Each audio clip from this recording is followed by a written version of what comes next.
The following presentation of 21 the Podcast is intended for mature audiences. Viewer discretion is advised.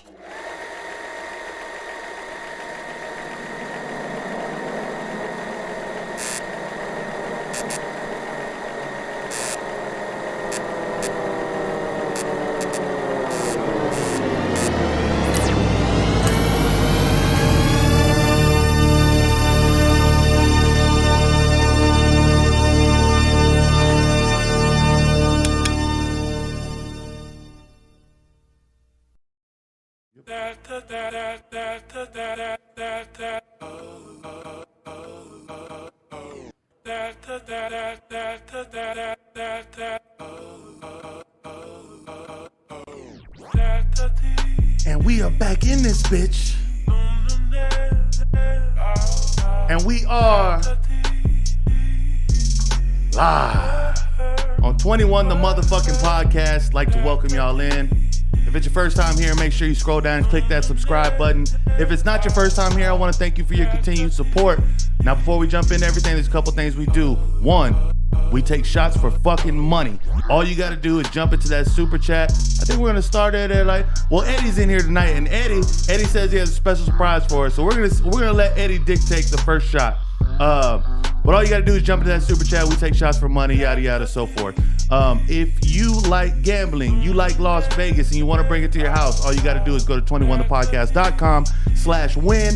Now, that'll take you to BOVADA and Stake. Stake is crypto. BOVADA is cash and card. They each have their own little thing to benefit from. But yeah, jump in there, do that. Other than that, my name is Drew. That's at Mr. Oh So Cool. Along with my producer, as always, Mr. Marcos Morales at Dirt City Studios. And today we got a very special guest. Let's bring that music down just a tad bit, Marcos. Mr. Shelly Knicks. What's up, Shelly? How's it going, bro? Good, man. Feeling real good, man. That was like a really exciting, I'll just say it, this beat slap. Yeah. Oh, fuck yeah, bro. This that Wayne, that mahogany off a funeral. Oh, I probably shouldn't have said album. that. Yeah. I probably shouldn't have said that though, because for some reason it's been skirting the fucking the content shit. So it's like I just keep fucking playing it until they tell me to fucking stop. So Shelly, this is the first time I fucking met you in person. First off, great to fucking meet you, bro. Good to meet you too, man. We've been talking a little bit. Appreciate you, bro. We've been talking about doing this for a while. So finally, we're fucking here, bro. We're fucking here to do it. It feels good. Thank you. Yeah. So the first thing I usually get guests to do is look into this camera right here. Tell us a little bit about yourself and where they can find you. You can find me. Well, first of all, my name is Shelly Knicks, as we said before. You can find me ShellykNicks. That's Shelly and Knicks, like New York Knicks. Pretty much anywhere. I'm on Instagram, Google, Shelly Knicks TV on Twitter. And I'm a creator, videographer, songwriter, dreamer, all that. You know what I'm saying? Fuck yeah. So what are you working on right now? What am I working on right now?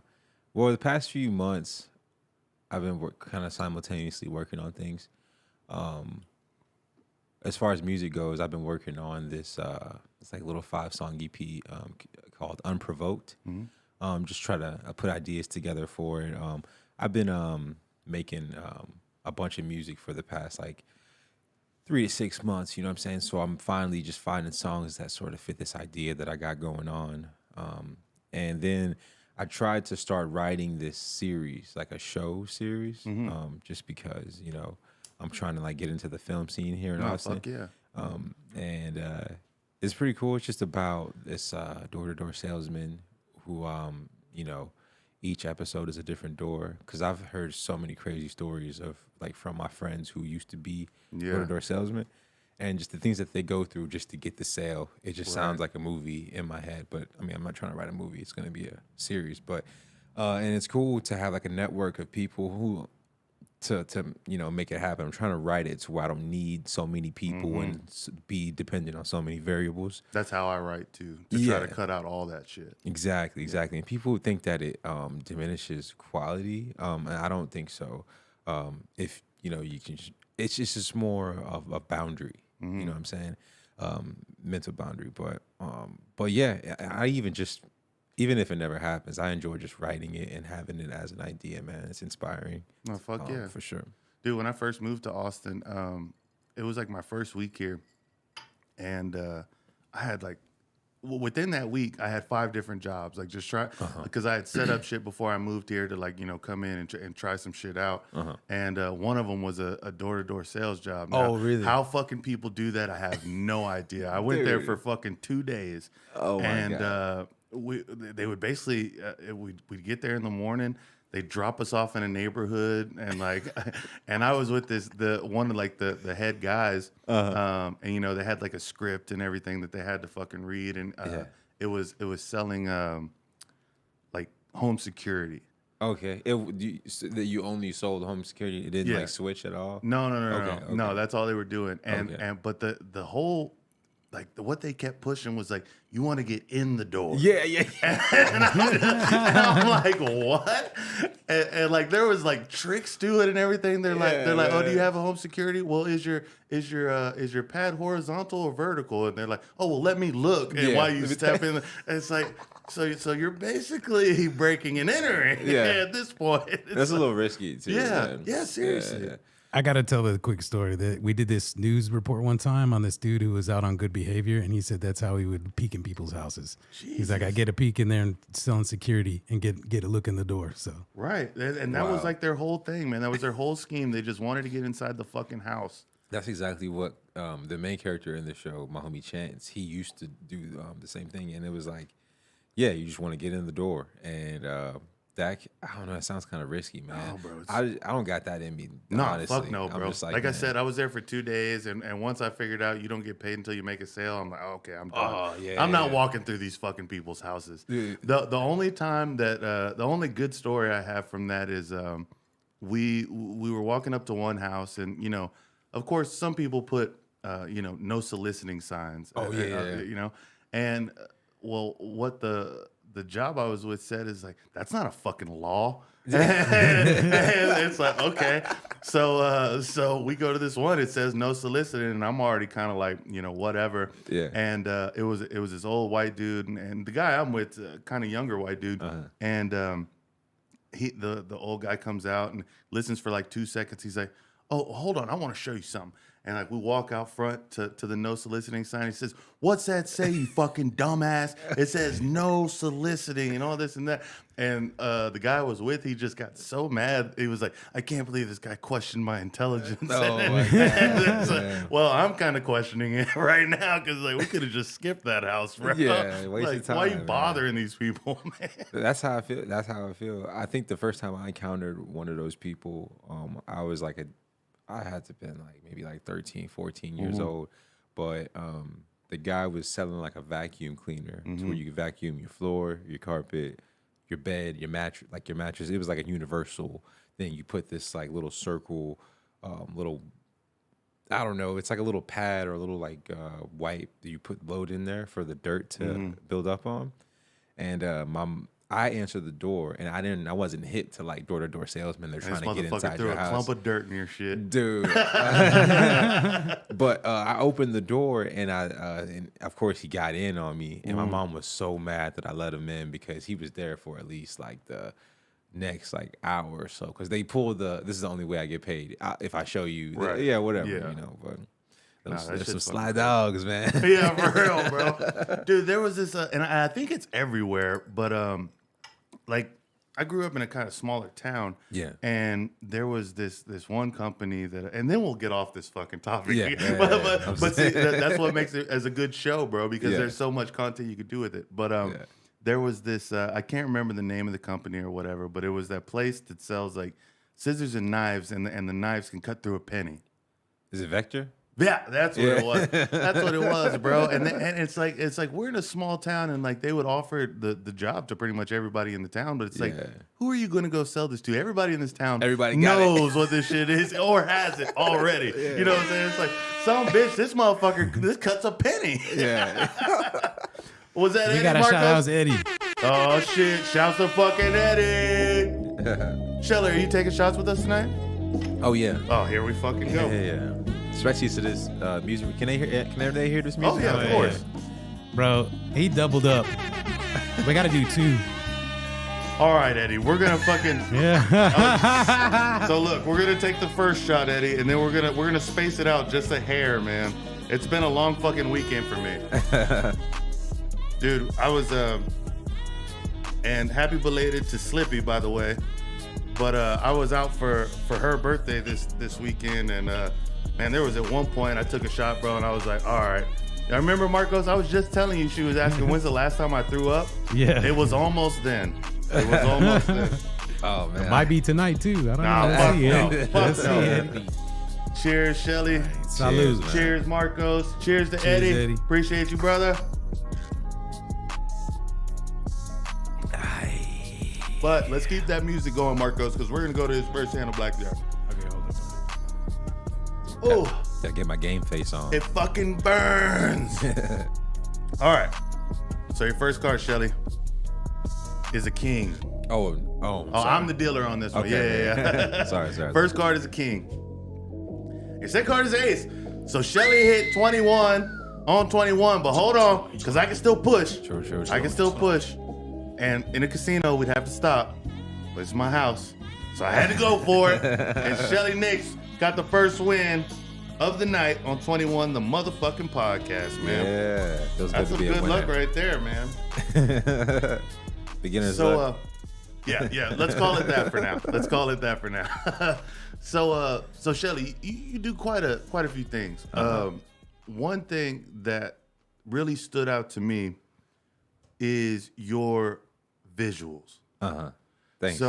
So let me just tell you guys, like, if y'all don't know Shelly Knicks, go to his fucking shit and look at some of these videos, man, because these videos are not only like creative, but they're very aesthetically pleasing. Like me and Marcos are video producers as well, bro. Like we do this shit all the fucking time, so it's like we know what's good and what's bad. Right. But like the one that you have the workout video. Catastrophe. Yeah. and then I was even looking at like some of the green screen shit you did on like Janet Jackson. Oh, like, yeah. You know what I mean? Yeah. So the question is, where do you pull inspiration from for your videos? I guess like some people do like vision boards. You know how they just like kind of like lay out their ideas with pictures and shit. I kind of do that mentally, and it's a lot of back and forth between my videographer, Trent Owens. He did, I remember on Shirt Off E's episode, y'all were talking about the swoosh video. Yeah.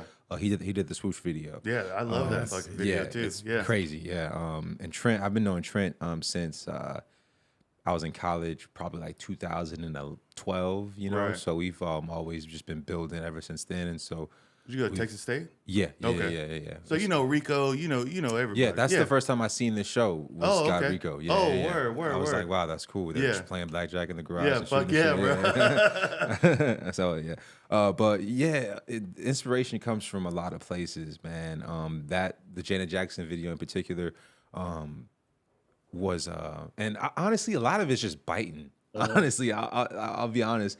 The digital is a song called "Digital Girl" with Jamie Foxx, Drake, and Kanye. and the video where And T-Pain's on that too, I believe. Oh. How does it go again?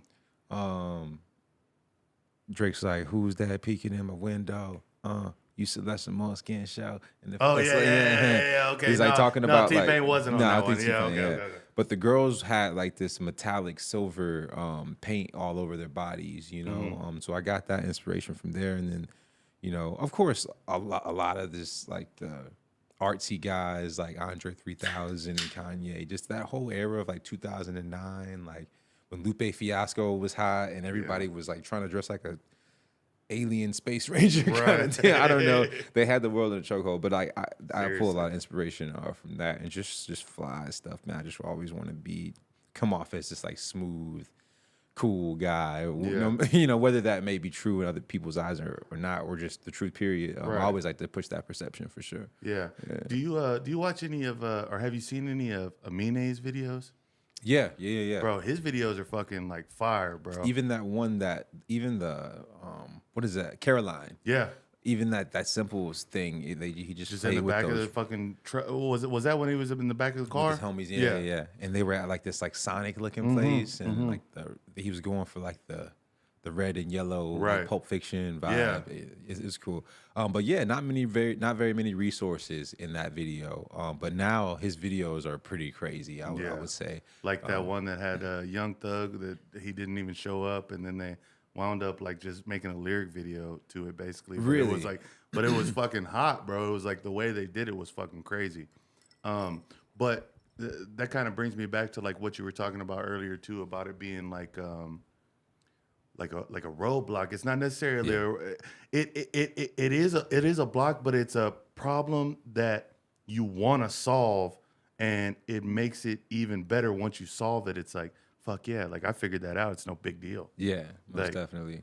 And that makes it even like it makes it more creative too. It's like, what can you do with as little as you can? Yeah. Yeah. Straight up. And that kind of like back to, I don't know if that's what you were talking about, back to what we were talking about with like, you know, writing and how you try to limit yourself because you know that, well, at least I know at the level that I'm at, I don't got like a big budget to like pay a bunch of people to come act or whatever, you know what I'm saying? So or I'm just trying to even like wait on these motherfuckers to show up. Exactly. Or just, you know what I'm saying? Like, oh, I don't know if I can make it that weekend, you know, or, you know, trying to get everybody together.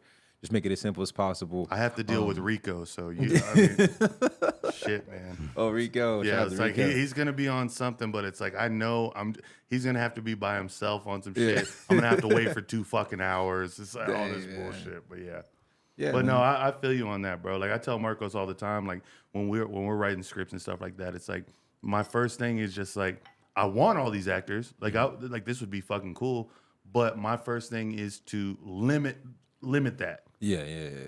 Strip all that away. What can I do without it first? Yeah. And what's necessary. Exactly. Yeah. And if you feel like it's diminishing the quality or whatever, you're not really getting your idea off like how you want to, Right. Then we need to add a person here, and still like I don't let that discourage me if I feel like I need to do that, but you know, I don't know. I just have I feel like I sort of have like this can-do attitude, but I sort of have it contained by like reality, Right. I guess, Yeah.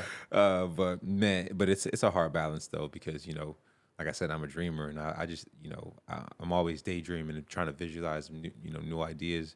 And that shit can get inside it, man. You just want to do it. Yeah. Bro. You don't want to trim it down or nothing. You know what I'm Yeah. saying? You just want to get to it. So I understand that also. You know? No, bro. It's like I'll sit in here and I'm just like having a couple beers or something, and you know I'm writing, and next thing you know I'm hitting Marcos up. It's like, hey, bro, we got to shoot this tomorrow. It's like we got to get fucking going, man. Yeah. All right, so Eddie bought 2 shots. We're gonna take Eddie's next shot, and we're gonna go to the next hand of blackjack, man. Oh man, let's fucking do this real quick. Jeez, man. Eddie fucking really. So you like a casino guy or what? Like, you play blackjack with the guys or what? Oh, bro. No. Fuck playing blackjack with the guys. It turned out just a little bit, Marcos. I play blackjack here on the show because it brings a little, it brings a little something else to the show. You know what I mean? Like something different. But casino guy, 100%, bro. It's like probably, I would say. And not inflating this number at all. I would say it's about of my free time. Okay, let me change that. Okay, I would say right now it's probably about 25 to 35% of my free time. Oh wow, I'm fucking gambling, bro. Dang, man. Maybe not in a casino, but if you go to 21thepodcast.com/win, you can play where I fucking play and do pretty well. Or do pretty bad. You never fucking know. I know that may be a bad pitch. Hey, you know, you gotta know what you're signing up for. Yep. Salute. Cheers, Eddie. Cheers, Eddie. Yeah, bro. There's been a couple times where I've debated calling that do you have a gambling problem? Yeah. Dude, I was in a casino for the first time when I went to New Orleans, right? Really? Yeah. And that was my first time seeing that. We were going to the ATM machine to, get some cash to play, whatever.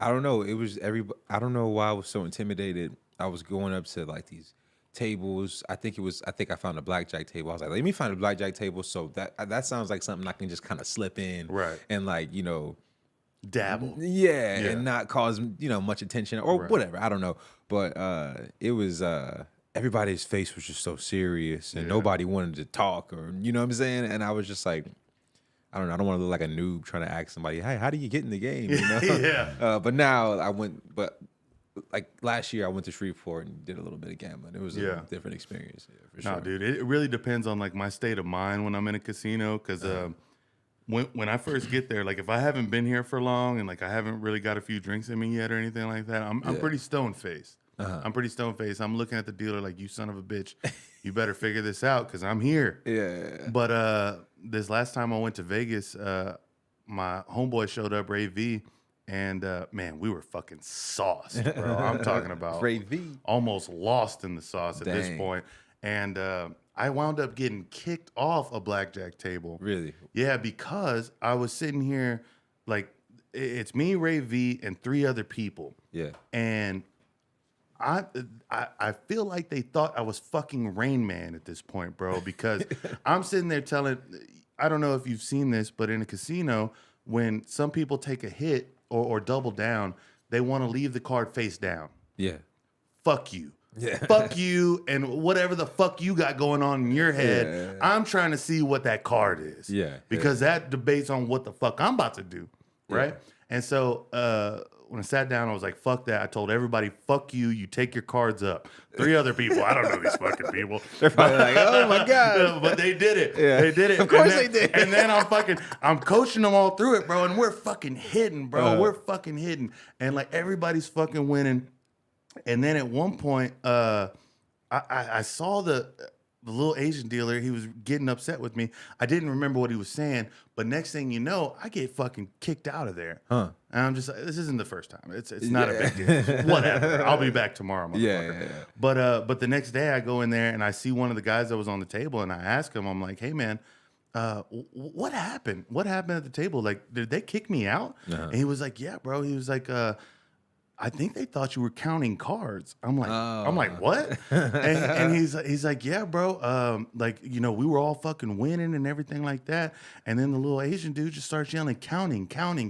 Oh, wow. And then kicked me out, right? The cool thing was, all those 3 guys and my boy Ray V, like as soon as the guy kicked me out, like everybody was like, fuck that, we're all fucking leaving. And I was just like, oh, that's dope. Fuck yeah, man. Yeah. But after that, I lost my boy Ray V, and then I had to, long story short, it was a fucking hell of a night. All right, but we're going to your second hand of blackjack right now. You ready for that, Marcos? There we go. Let's fucking go with it. Hey, Marcos, don't forget there's not for this one. This was a good play. But I'm saying, the other one. Yeah, going forward. But no. But you can switch banks. Remember? Oh right. Yeah, you can go to the right and do all that shit. All right, your first card, Shelly, is a 9. Man, Shelly's doing all right tonight.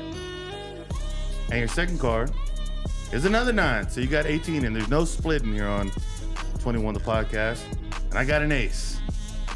So you can hit or stay. I'll stay. Strong stay. So I would have 18 as well, and I'm gonna go ahead and fucking push with you. Marcos, clear those cards. We're gonna go ahead and do another round of it. I like it. Let's keep it fucking going. All right, ready? All right. Your first card, Shelly, is a 6. It's looking better for my purposes. Your second is a queen, so you got 16. I'm showing a 9.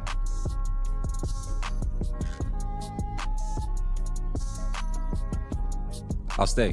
You're gonna stay on that? I'll stay. See, blackjack. Yeah, that some people like. I've been very strong on staying on 16s recently. Yeah. But I got a 2, so I got 11, and this is a fucking face card. You fucking right it is. Fucking right it is, damn, man. There you go. I've been on a losing streak, man. So it's well, not here on 21. I've been doing pretty good here, but this is just giving me the confidence to keep going. Yeah. Most definitely. So,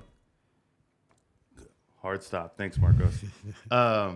So there's been a couple of, random topics that I think about recently, but this is something I believe I was talking with you, Marcos. When we started in 2020, at the very beginning of 2020, so exactly right before the pandemic started. Uh-huh. And I think our first live stream was when they canceled South by Southwest. I don't know if that was our first live stream, but it was close to it. Anyways, but then YouTube, made us stop talking about certain things, and we're still pretty iffy about, talking about, certain things. But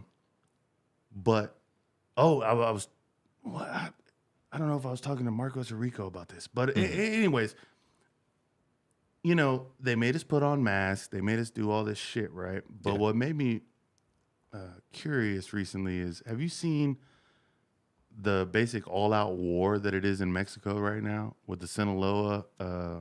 Chapo's son got arrested, and I did hear some shit about that. I heard I heard that El Chapo's son was like arrested, and I also heard that some maybe 19 or some people died in whatever instance was being reported on. Yeah. I don't know I didn't know there was a war going on in Mexico. No, I mean, basically, bro. I mean, I haven't really checked on it in the past couple days, but before that, when he first got arrested, so he actually got arrested before. I think it was in 2019, and the cartel got tanks and shit, and wreaked so much havoc that the president of Mexico released them. Wow. Yeah, it was all right, we don't want these problems. We're just gonna release them, right? And so they just recently arrested him again, El Chapo's son. And next thing you know, there's a convoy of cars, going to wherever the fuck he's at. It's like some real Fast and Furious shit. These motherfuckers got 2 city buses, right? And there's a median and 2 lanes, each way in this city. I can't pronounce the city, but they got 2 city buses. And they parked them fucking, vertical in each of the streets, set them on fucking fire. Wow. And this is a checkpoint, and there's 26 of these fucking checkpoints in the city. It's you're not taking this guy out of this fucking city, right? Yeah. So it made me think, what kind of rules did the cartel have during COVID? Did these motherfuckers have to wear a mask? You know what I mean? Probably not, man. I'm gonna say man. No, fuck no. And they didn't have safety meetings and memos go out. No, fuck no, bro. They weren't listening to the CDC, dude. But yeah, they don't listen to anybody though, right? They're just man, we got the big balls. Yeah. So is Fauci gonna come down here and fucking tell us what? Well, the fact that I didn't know that when El Chapo's son was arrested, that they brought tanks out and shit. Yeah. That's some crazy. That's some shit, man. Yeah, bro. And that's I mean, talk about power, money, power, respect. For real. Yeah. Damn, man. For real, bro. There you go. It has to end in respect, or you're fucked. Yeah. No, you see shit on Netflix. I can't even remember what the show was called. Ozark? No. Ozark is whites. Yeah. The whites were running that. But Narcos. That's what it was. Okay. Where all that shit is taking place, they're chopping people's heads off and dealing all these drugs and all this shit. But it's that's real fucking life, man. Yep. Yeah. And it's what is? I mean, there's no solution. There's no solution. There's no reason for the U.S. to jump into some shit like that, because it's those motherfuckers are the CIA, bro. They have so much intel and everything that you're not fucking with them. I don't see it going anywhere. No. Yeah, I don't see how you're doing all that to get one guy out of custody. Imagine just what they would do. Just I don't know, but what's the deal with just El Chapo? Where is he locked up? Yeah, he's locked up here in America, in Colorado, in our highest security prison. Oh wow, okay. Because he escaped the first time. From Colorado? No, he escaped. It had to be closer to the border because they tunneled. Oh, it was in Mexico. It was in Mexico? Yeah. Then why'd they tunnel? To get to America. He tunneled out and got into the tunnels that lead into America. Yeah, that's what I'm saying. So I think he was in America. I think they had them in America, but I think it was closer to the border. I'm gonna look this up. Yeah, look it up. Look it up while we do that. No, that's an interesting thing. Actually. I feel like I've learned about like El Chapo a few times in school. Really? I feel like I have. I don't know, but I say all that to say that I've known that El Chapo was a huge deal for a long time. I didn't know about him really until that fucking escape. I think when I moved to I moved to Texas in 2007. Mm-hmm. I think maybe a couple years after that is when I started hearing about El Chapo. But where'd you move from? Milwaukee, Wisconsin. That explains a lot. I've said I've said some bad things about Michigans. Really? But, Michigans? Yeah. What is it? Michigonians? I don't know. It's like people from Michigan are a little fucking off, bro. I'm sorry, but I mean it is the truth. But I've never. I don't think. I mean, I've probably met some Wiscandans. Wisconsinians. I don't know what Wisconsinians. Yeah, maybe. Wisconsinites. That could be maybe. Yeah, that's a little smoother. Wisconsinians was a far stretch, man. Oh my god. So he tunneled from San Diego to Tijuana. That's what it was. Right. From Whale's Vagina to Tijuana. Right. And yeah, that's what I figured because it was like they dug up under the border. I felt like I knew that. And that makes total sense. It's like, I could just imagine the underground tunnels from Tijuana to fucking America. Like, those motherfuckers are just pushing shit under there. I feel like I should do more research into like what's happening with that. Because honestly, I'm sort of obsessed with like prison stories and like prison escapes and shit like that.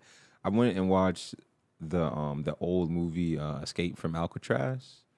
It's like I never watched it, but I know what you're talking about. There's a popular actor in that movie. Do you drink beer also? Yeah. Beer? Sure. Just cracked it. I don't want to kill that before. I mean, do what you want. But. Yeah. But Escape from Alcatraz, I fucking love Prison Break. Prison Break's one of my favorite shows. Then you got... Why is that? You think it's just kind of like the fuck the system in you, or? Nah, I guess, yeah. I guess I got a little bit of that in me. But I like Prison Break because it's just like some really good like fiction, I guess.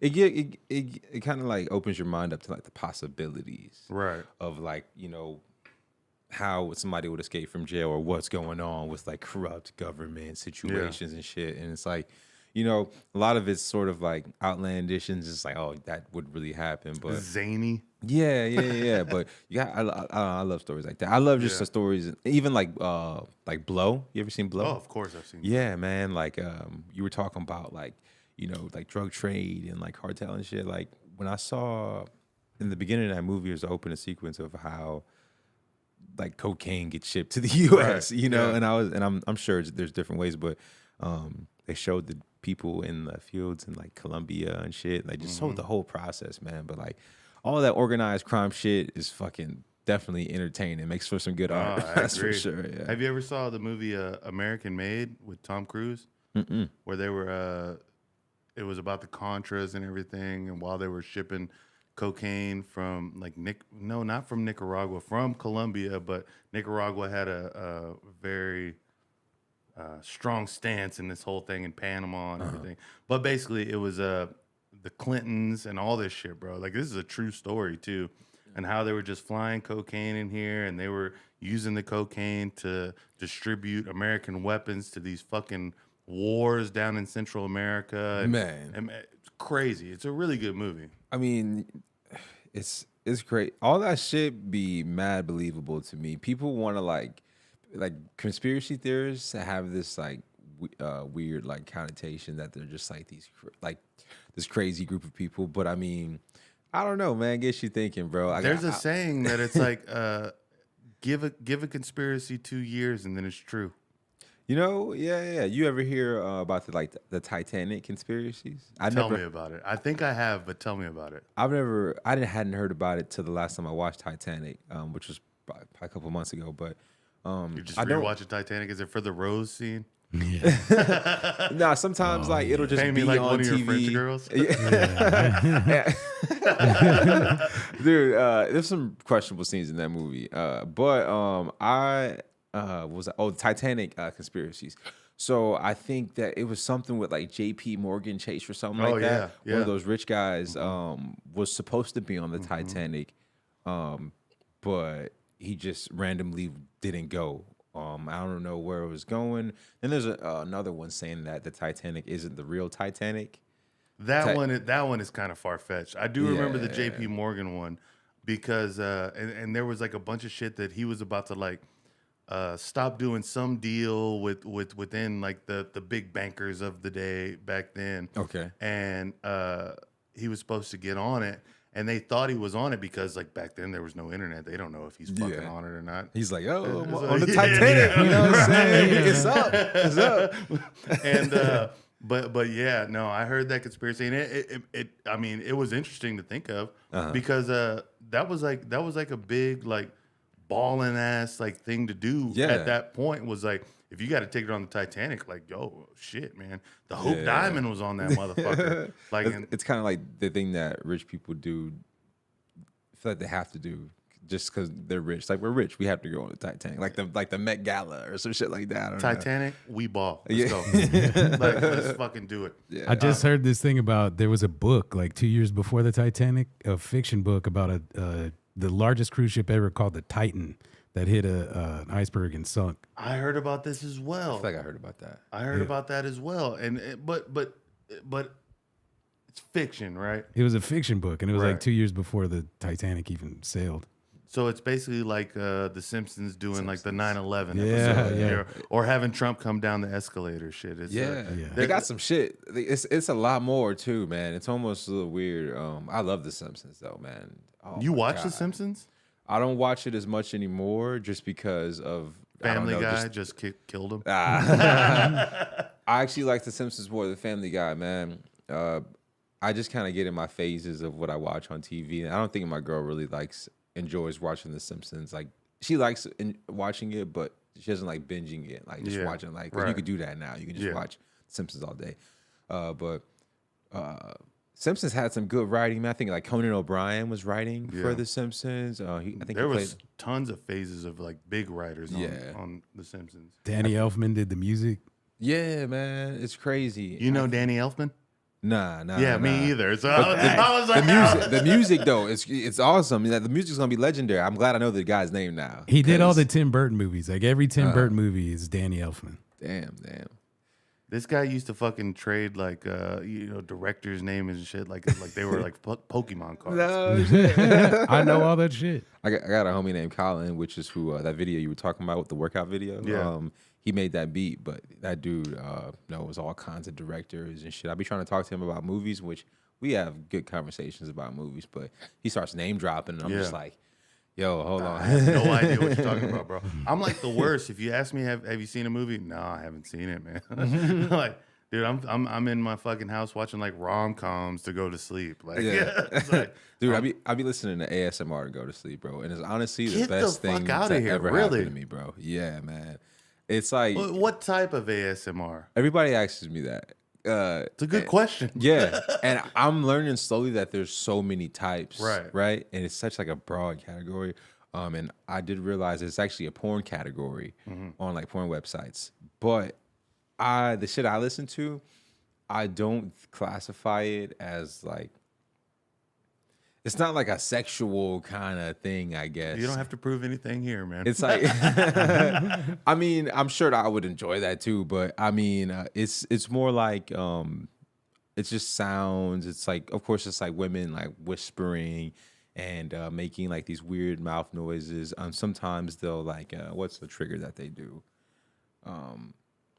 You ever you ever see those like those squish balls, but they have a net around them, kind of thing? Yeah, fuck yeah. They'll do that thing. They'll like Used to play with those in Walmart, and my mom would never buy them. It's just squishing the shit out of these things. I know, right? It's like kind of hold and put back kind of toy. Yeah. But they just use all kind of objects to make these really cool sounds, and it's a real like crazy auditory experience. And it just really, you just catch yourself like just dozing off. Yeah.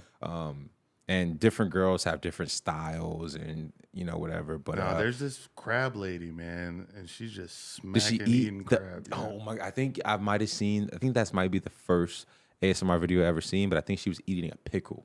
I believe it. Oh my god! She just eats all types of shit, bro, and like mass amounts of it. Dude, I don't know how she's doing it. I was watching.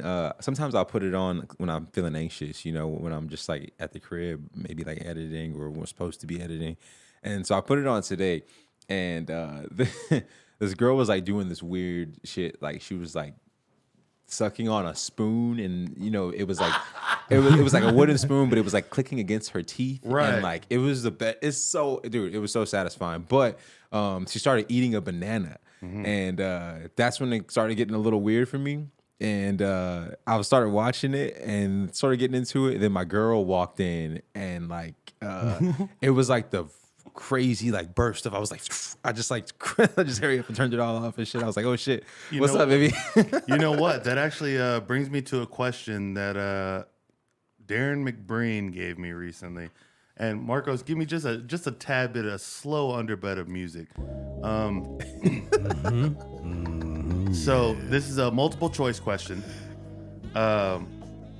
Your girl walks in and catches you jacking off. Okay. So we got four. These are the four answers you give her, right? Okay. Turn it down just a little bit, Marcos, because I want him to remember these.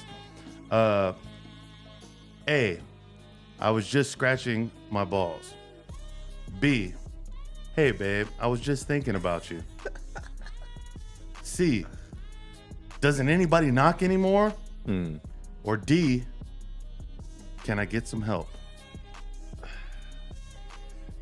Realistically, I can Realistically, see, she just caught you, bro. She just busted you, fucking whacking it, bro. I think I would pull the anger, frustration card.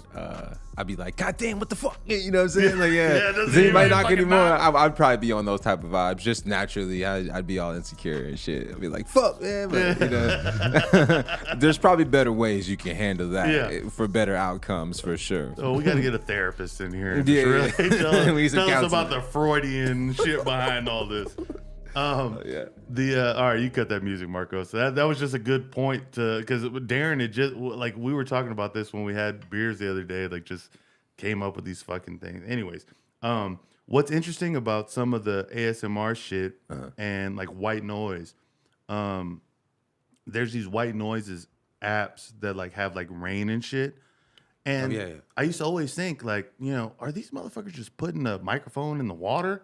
But they're not, you know what I'm saying? They're fucking dropping rice on pans or doing all this shit. And then it's like when you talk about the Pornhub ASMR, it's like it's probably just somebody stirring macaroni. You know what I mean? Exactly. It's like, does when you're listening to this when you sleep, do you ever hear something and think about something else, but it winds up being something that they say it is? Yeah. There's a chick I listen to called ASMR Doctor Who, and she kind of like what we were saying. It's not like the gel ball with the net, but it's something like that. It's like a gel ball with like little other balls inside it, right? And she puts it over the mic and just like shakes it, and it sounds like you're underwater.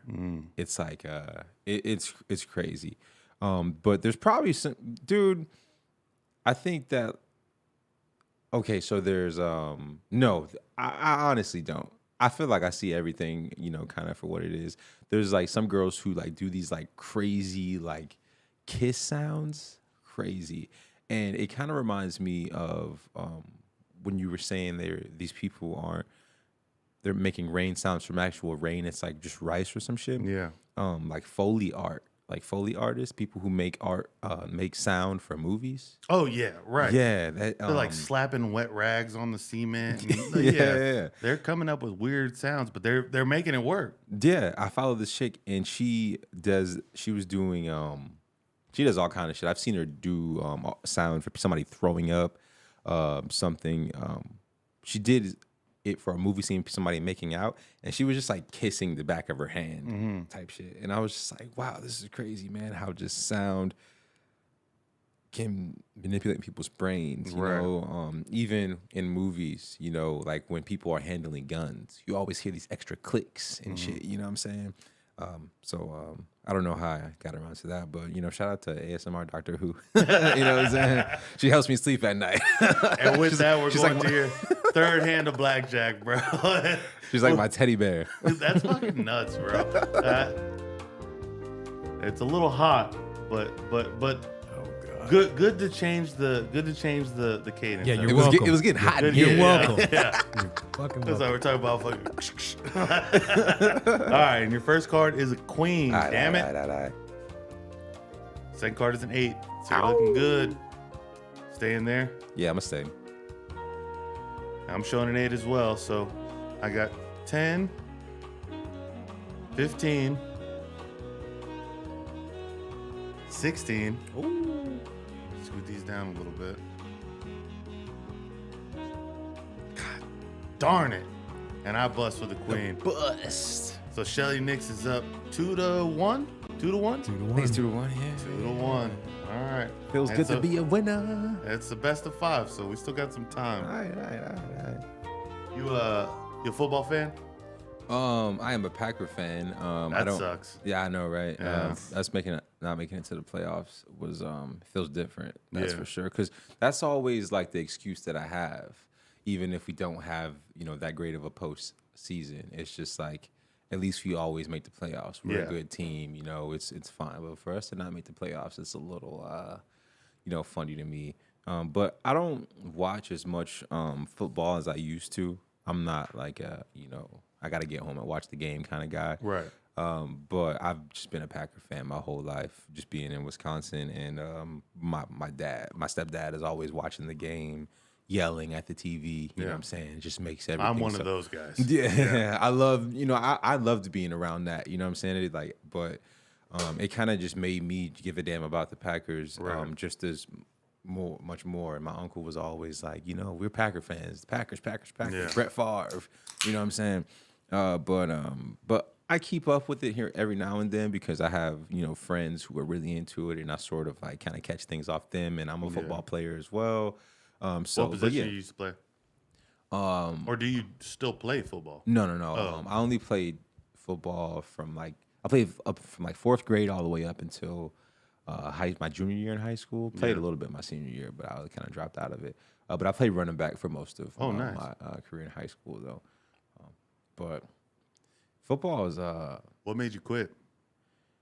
just because I just wasn't that. I mean, I was good at football. Don't get me wrong. I was cold, but there were a bunch of freak athletes at my school who were just have had their spots since their freshman year. You know what I'm saying? These, especially at running back. And there's all this politics, and then you gotta go to practice after school. You gotta lift weights before school. You gotta shave. You can't. The big thing in our school was you can't be an individual. You are part of. It was some weird military ego stripping kind of shit, man.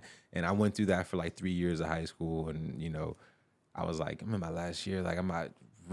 I've gotten strong. I've lifted weight. I've put the work in football. I've learned valuable lessons, and made me a little tough. So I'm I'm gonna dip out of this shit.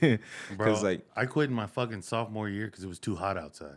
Oh my God, it's way too hot. I was just I'm done. I'm gonna go play basketball. They make you hit those 2-a-days in August. That's what did it for me. I did 1 2-a-day. Oh my God. And I'm done. No thanks. We used to have to go to before that. So before the 2-a-day started in August, a couple months earlier in the summer, we would have to go to speed and strength camp. And if you wanted to play, if you wanted to be considered as an important guy on the team, you had to go to that. And was this a 5A school? Yeah, it was 5A. Okay. It was Stony Point in Round Rock. Okay. So my senior year, I didn't go to no speed and strength camp. I just I acted like I was going. My parents were really they root on football real hard. My brother goes to TCU and plays football. Dang. And is he playing right now?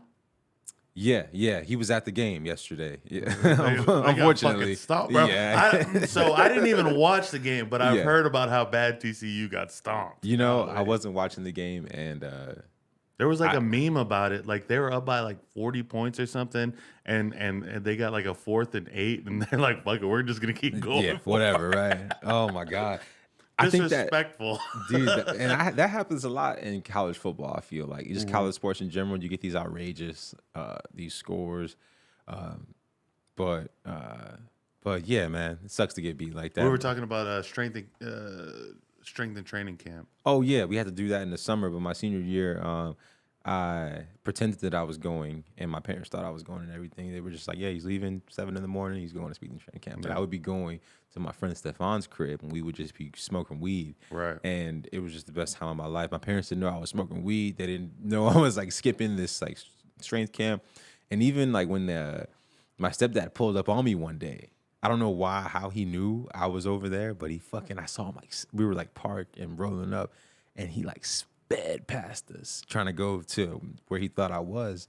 And I was like, oh shit, and that was the day he found out. But even after that, I didn't want to. The day he found out you smoke weed, or no, he didn't know. They didn't know I was smoking weed. They just didn't know. They just thought I was skipping the camp and shit, which wasn't a big deal to me. But I couldn't even go after that though, because it just felt weird after like just missing it for so long and just showing up. Yeah, I'm just like, oh fuck that, dude.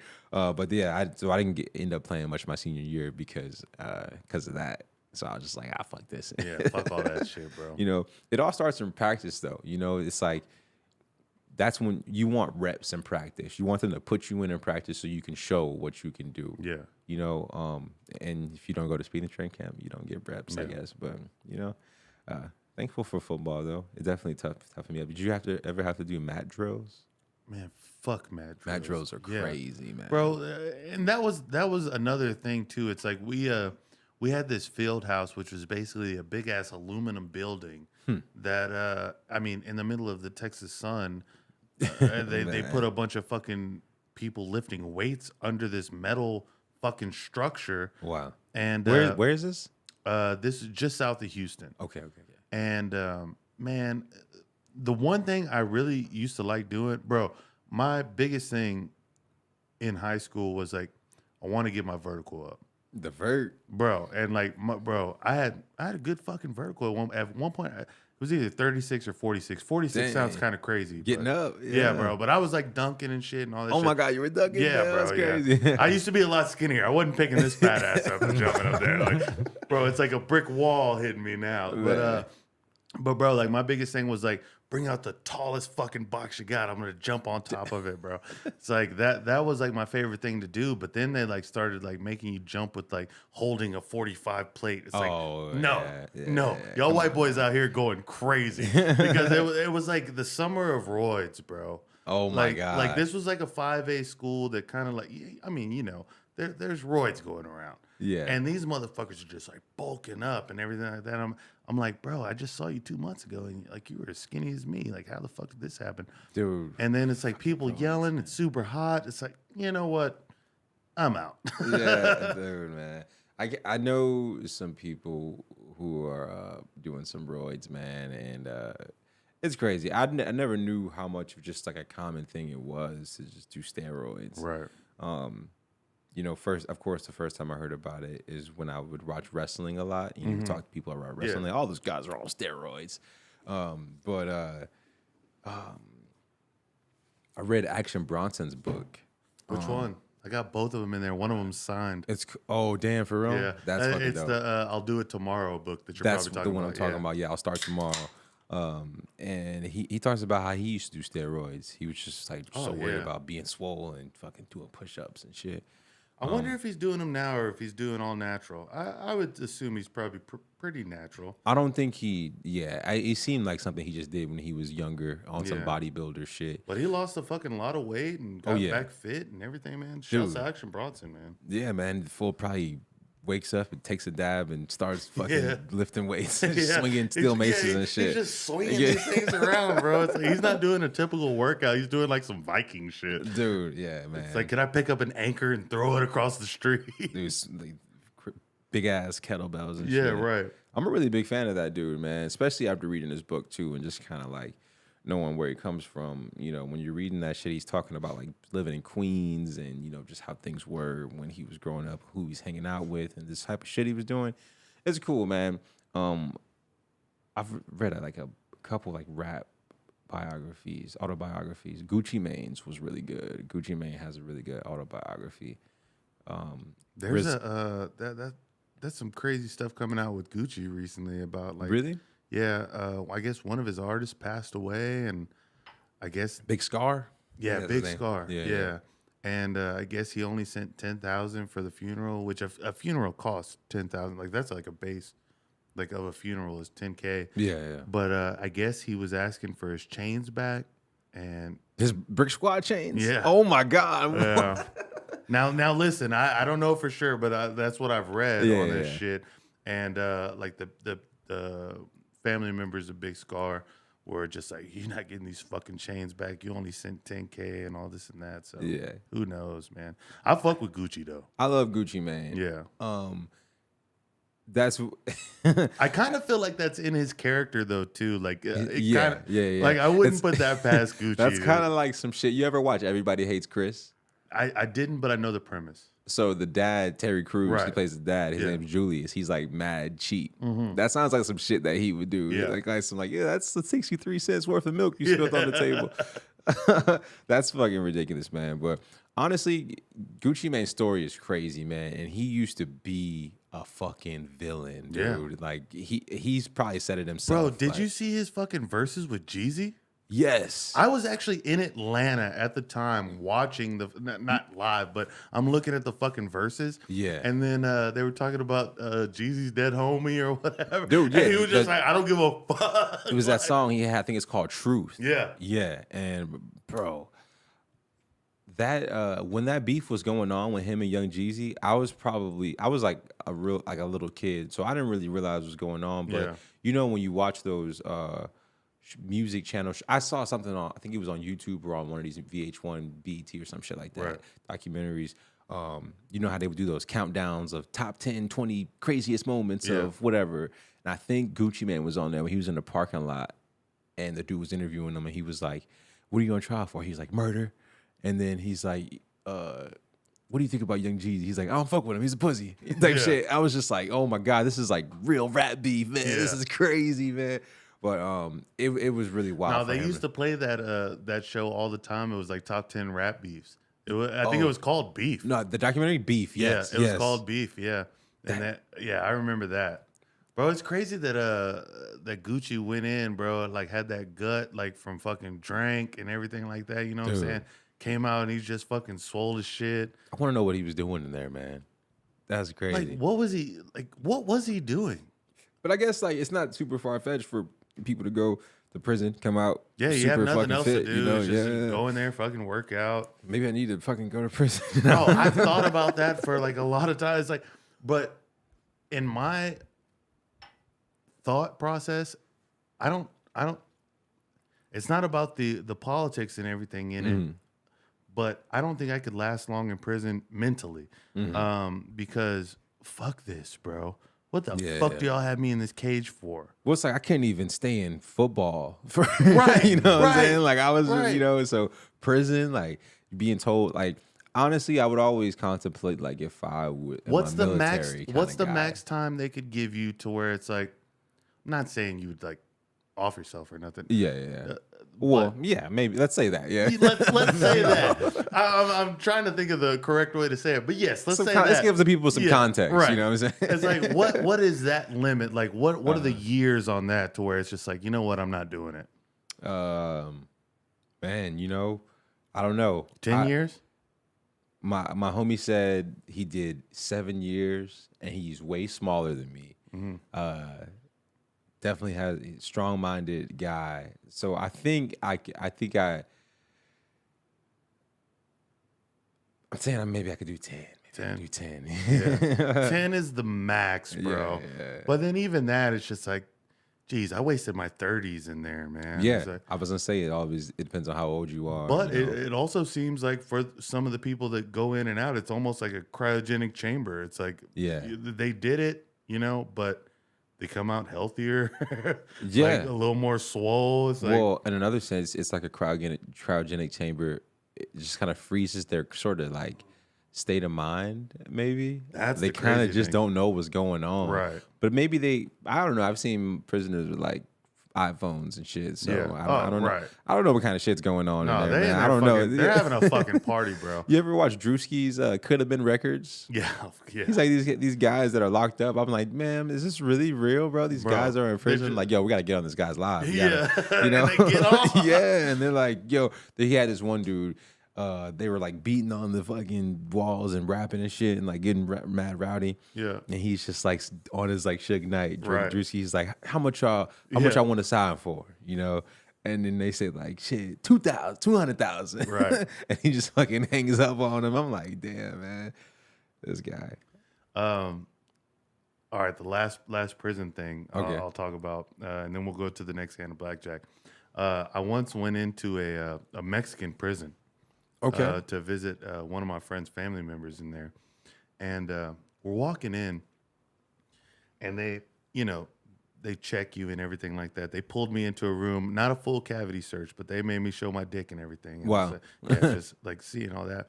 But once I got in the thing, it's like, why'd y'all even check me, man? These motherfuckers are in here having barbecues. Wow. Like there was like 8 people to a cell, which was crazy. But they had TVs. They had Oh, fucking man. bro, like they were living the fucking life in there.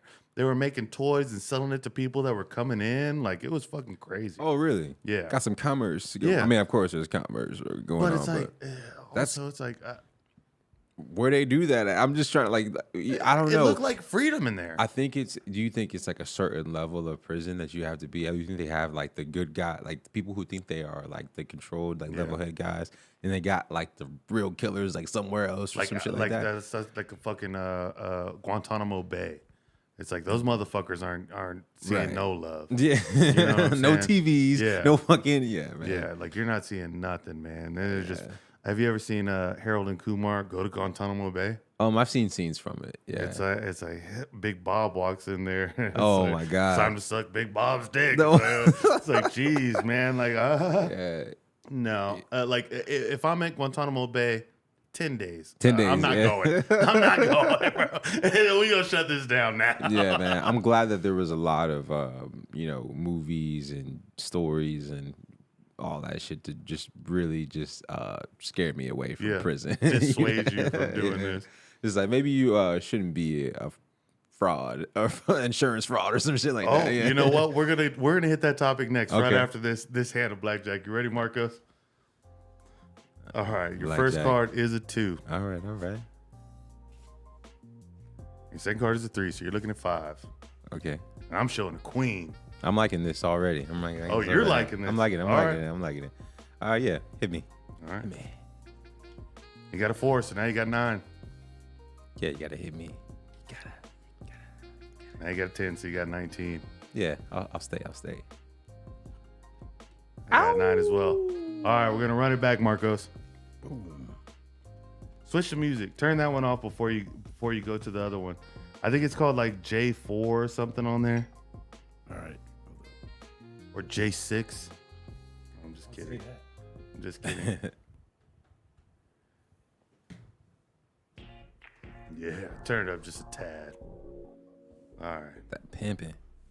Play me some pimping. All right. Your first card is a queen. Nice. And your second card is a 4. I'm showing an ace. As the bass drops. You can hit me. And you bust right there. I'll show you my card. 2. And then I would have took that. Nah, we still could have been going. All right, it's 2 to 2. 2 to 2. 2 to fucking 2, man. You know, I heard today, I saw a news story that, so I don't know if you paid attention. It was nothing to pay attention to, but there was like a big, scuttle in the fucking the Senate and everything, trying to fucking pick a House Speaker for like fucking 5 days. Okay. None of it matters. None of it fucking matters. They're all fucking pieces of shit. Yeah, I can get behind that. But there's something going on now to where there is a little bit of a change of power. Marcos, could you give a little bit of a summary of that? I feel like you know a little bit. Just that the Republicans have the majority in the Congress now, but their Democrats still hold majority in the Senate. So they're pushing these. All the legislation starts in the Congress and then it goes to the Senate. Okay. So it's gonna get stopped in the Senate no matter what. Okay. Cool. Okay, that makes sense. So, in the first step of that entire thing, the Republicans run it, and then it gets to the Democrats, and so everything's gonna be a mishigash of bullshit. But I did see today that the Republicans are writing a bill to abolish the IRS. They're going to abolish the IRS. They're not going to. It's never going to happen. It's not going to happen in this. But I do agree with the cheers. I will say, I was going to say, it doesn't sound like a bad idea. No, it sounds fucking great. Yeah, man. Bro, I'm very anti-tax. Okay, so this just reminded me of, I'm sorry, Marcos, what were you going to say? I was just saying T-shirt in the store.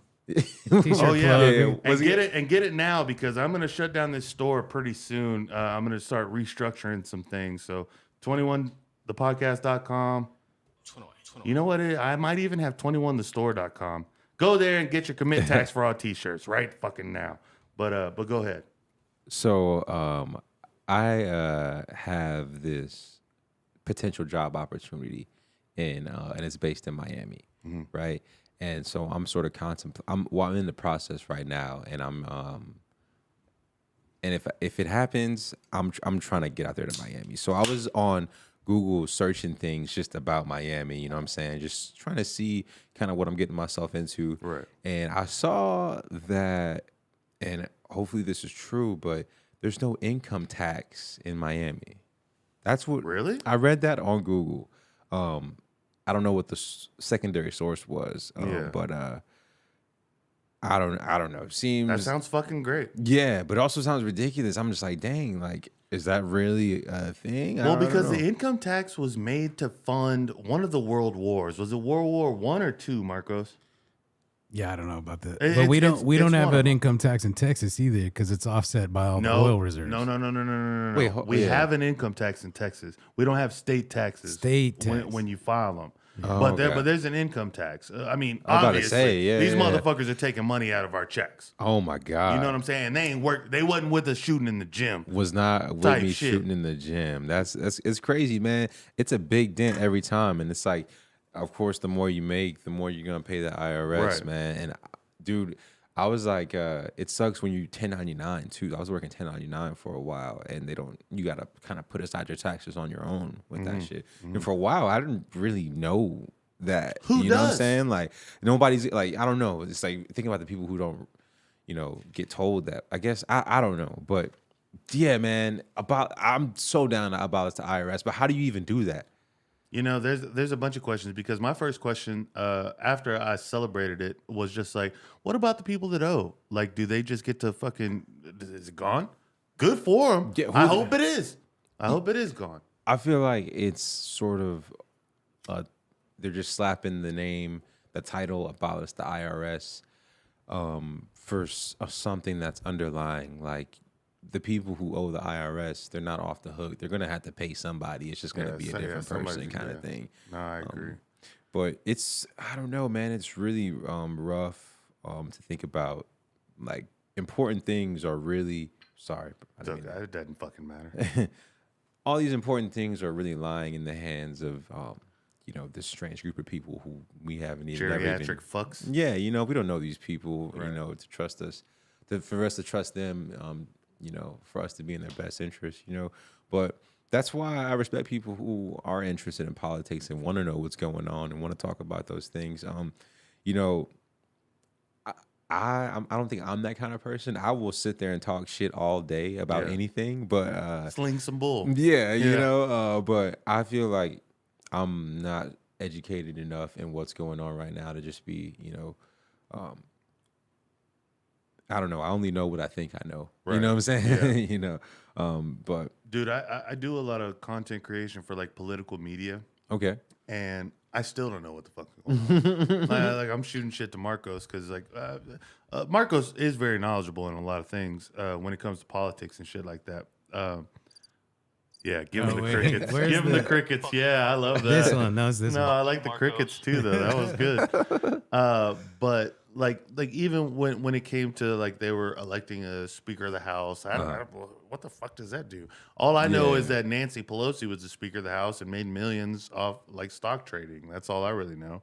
It's also the third in line for the president, by the way. That is true. That is what's kind of crazy about that.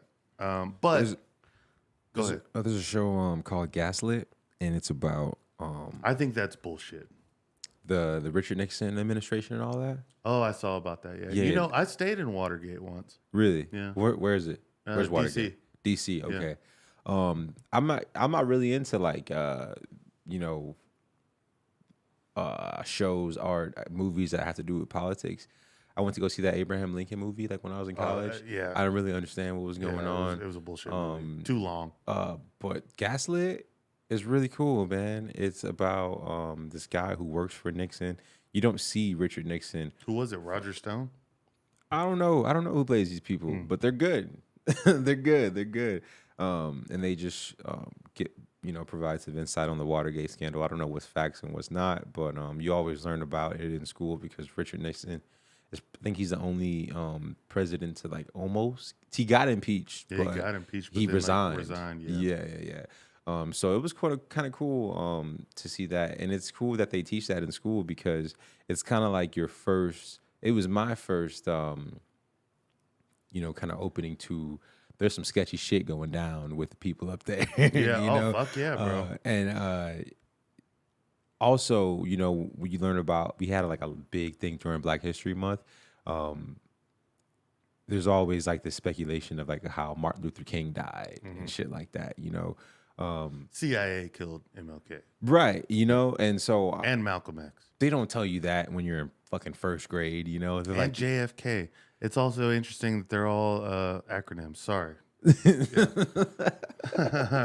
Bill Hicks had a joke that everybody that tells us to live in peace and love each other and all that shit, we kill them.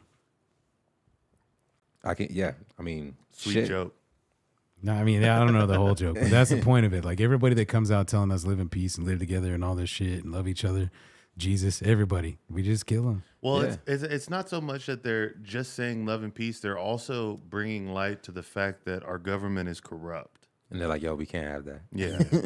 and it's just speaking like truths into like everybody knows underlying, no matter how much of a fucking idiot you are, our government is fucking corrupt, man. Yeah, and it's almost really inspiring, man. Think about how many stories and movies, it's like Prison Break. There'd be no Prison Break without these fucking corrupt, slimy ass motherfuckers. True. What would our television viewing experience be without? It's funny that you say that because you were just talking about how he was saying that anybody who promotes like love and peace gets killed, and I think that I learned this like in some like mass communication classes that the other side of the world is more like comfortable with like showing sex as opposed to like showing violence. As far I think in the U.S. we're way more desensitized and used to seeing violence more than anything. It's marketed pretty. I guess it's in a comparative sense. From sex to violence, that they're better off showing that. But that's almost the entire reason that the U.S. was created. They were basically coming over for religious freedoms and to be freaky fucks. You know what I mean? It was just like, it's like, we're not going to live under the queen who, we're not allowed to fucking fuck before marriage. Fuck this. We're going to fucking come over here, man. What are they like? We're Catholics or something like that? Yeah, hey, there you go. I don't know. I think it's an interesting thing that Joe Biden is a Catholic. The more I've just recently learned this. So yeah, I don't really know much about Catholicism. Other than. Okay, I'll give you that one. But the Catholic kids, I used to always come to school with a little like the black thing on there. Oh, for Ash Ash. Wednesday. Yeah. That's religion has always been pretty weird to me. I was gonna say something, dude. Give him an instant replay, Marcos. I'm kidding. We don't have that. I was like, oh shit, does it happen in 21 podcasts, maybe? I don't know, man. I think that I feel like I was exposed to a lot of violence. That and when I heard that, the America and like the Western part of the are we Western? Yeah, we're Western. Yeah, we are right. Yeah. But when I heard that we were exposed to more of that, I always think about like some of my favorite movies in like Rush Hour. You know what I'm saying? Watching that as like I don't think people on the other side of the world is pretty broad, but I don't know. But they also love Rush Hour. They had Jackie Chan. Oh yeah, you're right. Okay, bro. Oh. That fucking connected. Rush Hour kind of connected the world. Dude, I could talk about Rush Hour all day, and I've done it so many times on the pod. Oh, that's what we need to get to, bro. Hold on. All right, Marcos, give us some music. We're going to the fifth and final hand. Oh, on 21 the podcast. Because I've said, God dang it, I did it again. What'd you do? I'm trying to keep these things under an hour, like the actual fucking podcast. But we've already gone beyond that. It's never gonna happen. I don't think it's ever gonna happen. Ain't no wrong with a little bit of extra change. You know what I'm saying? it's gonna. 21's gonna be what it fucking is. But here we go. All right, fifth and final hand. 21 the podcast. You ready for this? I'm ready. First card is a 7. Second card is king. So you're looking at 17. I'm showing a queen. I'm staying. You gonna stay right there? Yeah, we gonna stay. I'm gonna guess this is a 9. I mean, you would sure hope so, right? Nah, I know it's a 9. That's a 9. I fucking feel it. You a magician now, man? It all comes down to this, bro. Counted those cards. God damn it, it's a 5. All right. This is a 4. Oh, maybe you were counting cards. That's a fucking 4. Oh, you. On 21. Give me some Ended horns, up with Marcos. 19. Ended up with 19. That's what I do on this bitch. Man, Drew the magician. I did pretty good there. That was crazy. That's a pretty. I knew I was getting 19. That's all I knew. Hey, you ever seen the movie 21? I have. I watched that movie a lot. That's something that I could fall asleep to.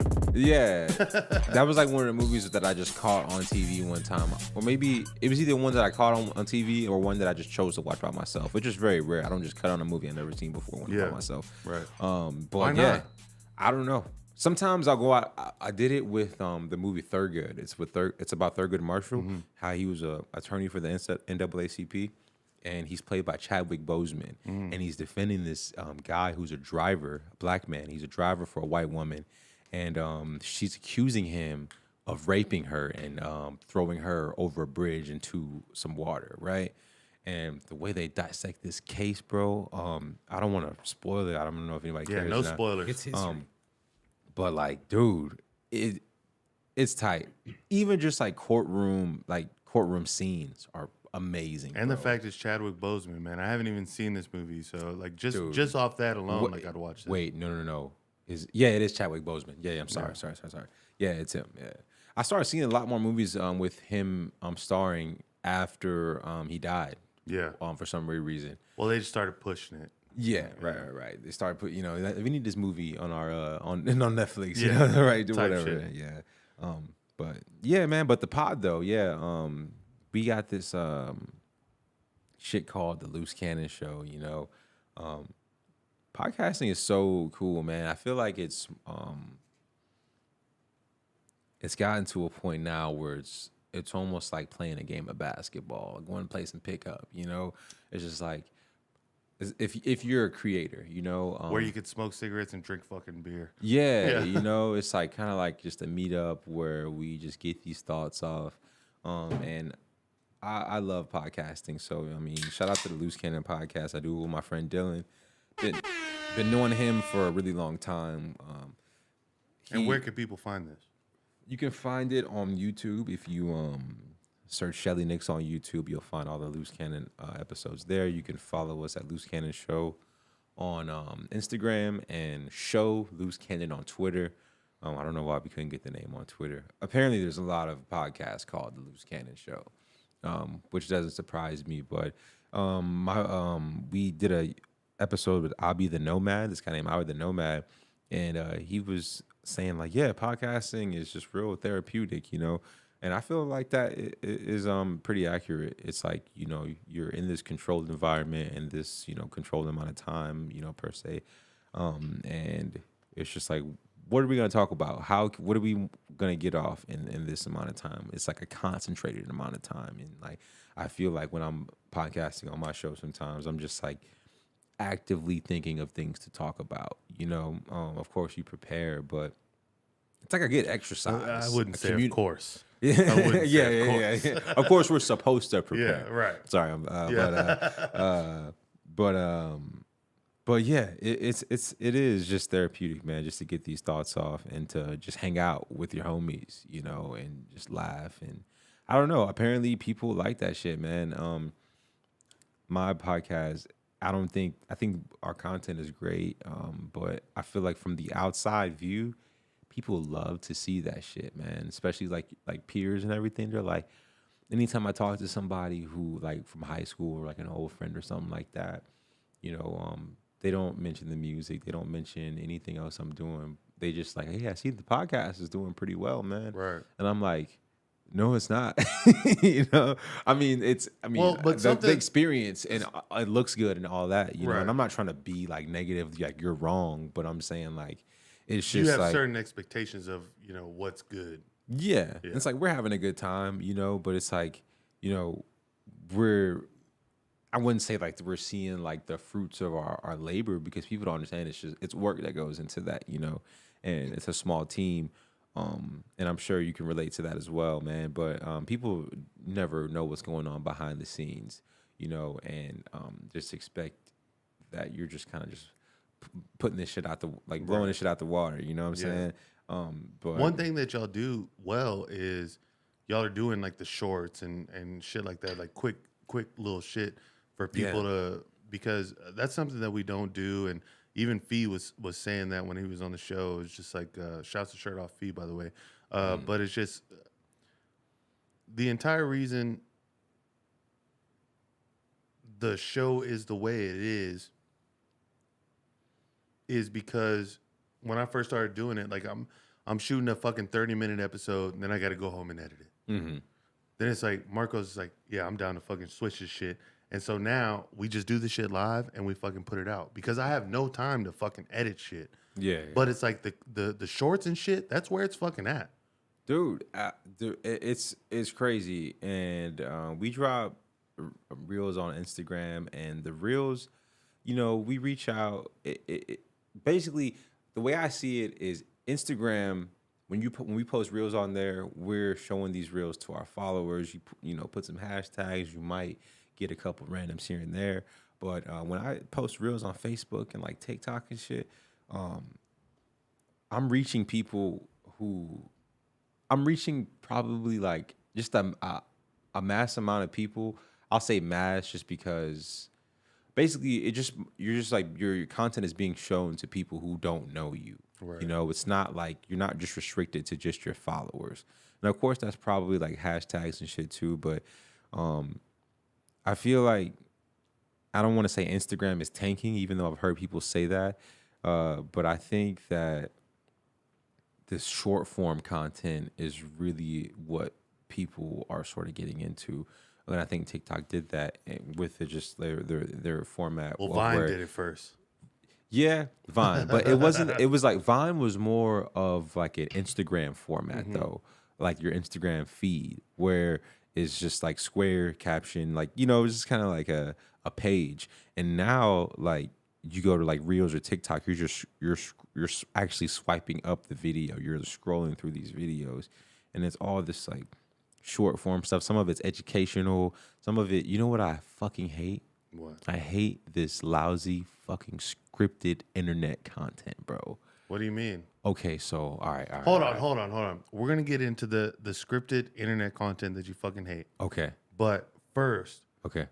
we're gonna end the episode right now. We're gonna end the episode right now. Yeah. So before we do that, give me some music, Marco. Just very light music. It's only because I have to piss so fucking bad. I have to piss so fucking bad, Oh, yeah. bro. So Shelly Knicks, before we go, and for the people that are still tuned in at this point, I want you to realize that if you're not here live, you're not gonna understand or see in real time the shit that we talk about after the breaks, because that's the best conversations. Honestly, bro, when we're done with the show, we have like the best conversations. Okay. Because then we'd have some drinks and it just gets into some shit. So Shelly, before we go, look into this camera. Tell people where they can find you. Actually, Marcos. No. I'll take that back. All right, Shelly, look into this camera right here. Introduce yourself, where people can find you, and everything you're doing. Yo, it's your boy Shelly Knicks. You already know. You can find me on Instagram at Shelly Knicks, ShellyKNICKS. Fuck with the music, fuck with the shows, fuck with the podcast, all that, man. Twitter, Shelly Knicks TV. Shoot me a follow, shoot me a DM. We can do business. We can just talk. We can talk about anything, man. Hit me up. I'm your local street hood therapist. Hey, and that's my producer, Marcos Morales at Dirt City Studios. And my name is Drew at Mr. Oh So Cool. And this is 21, the motherfucking podcast. And fuck you. 21? You stupid.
With the cough.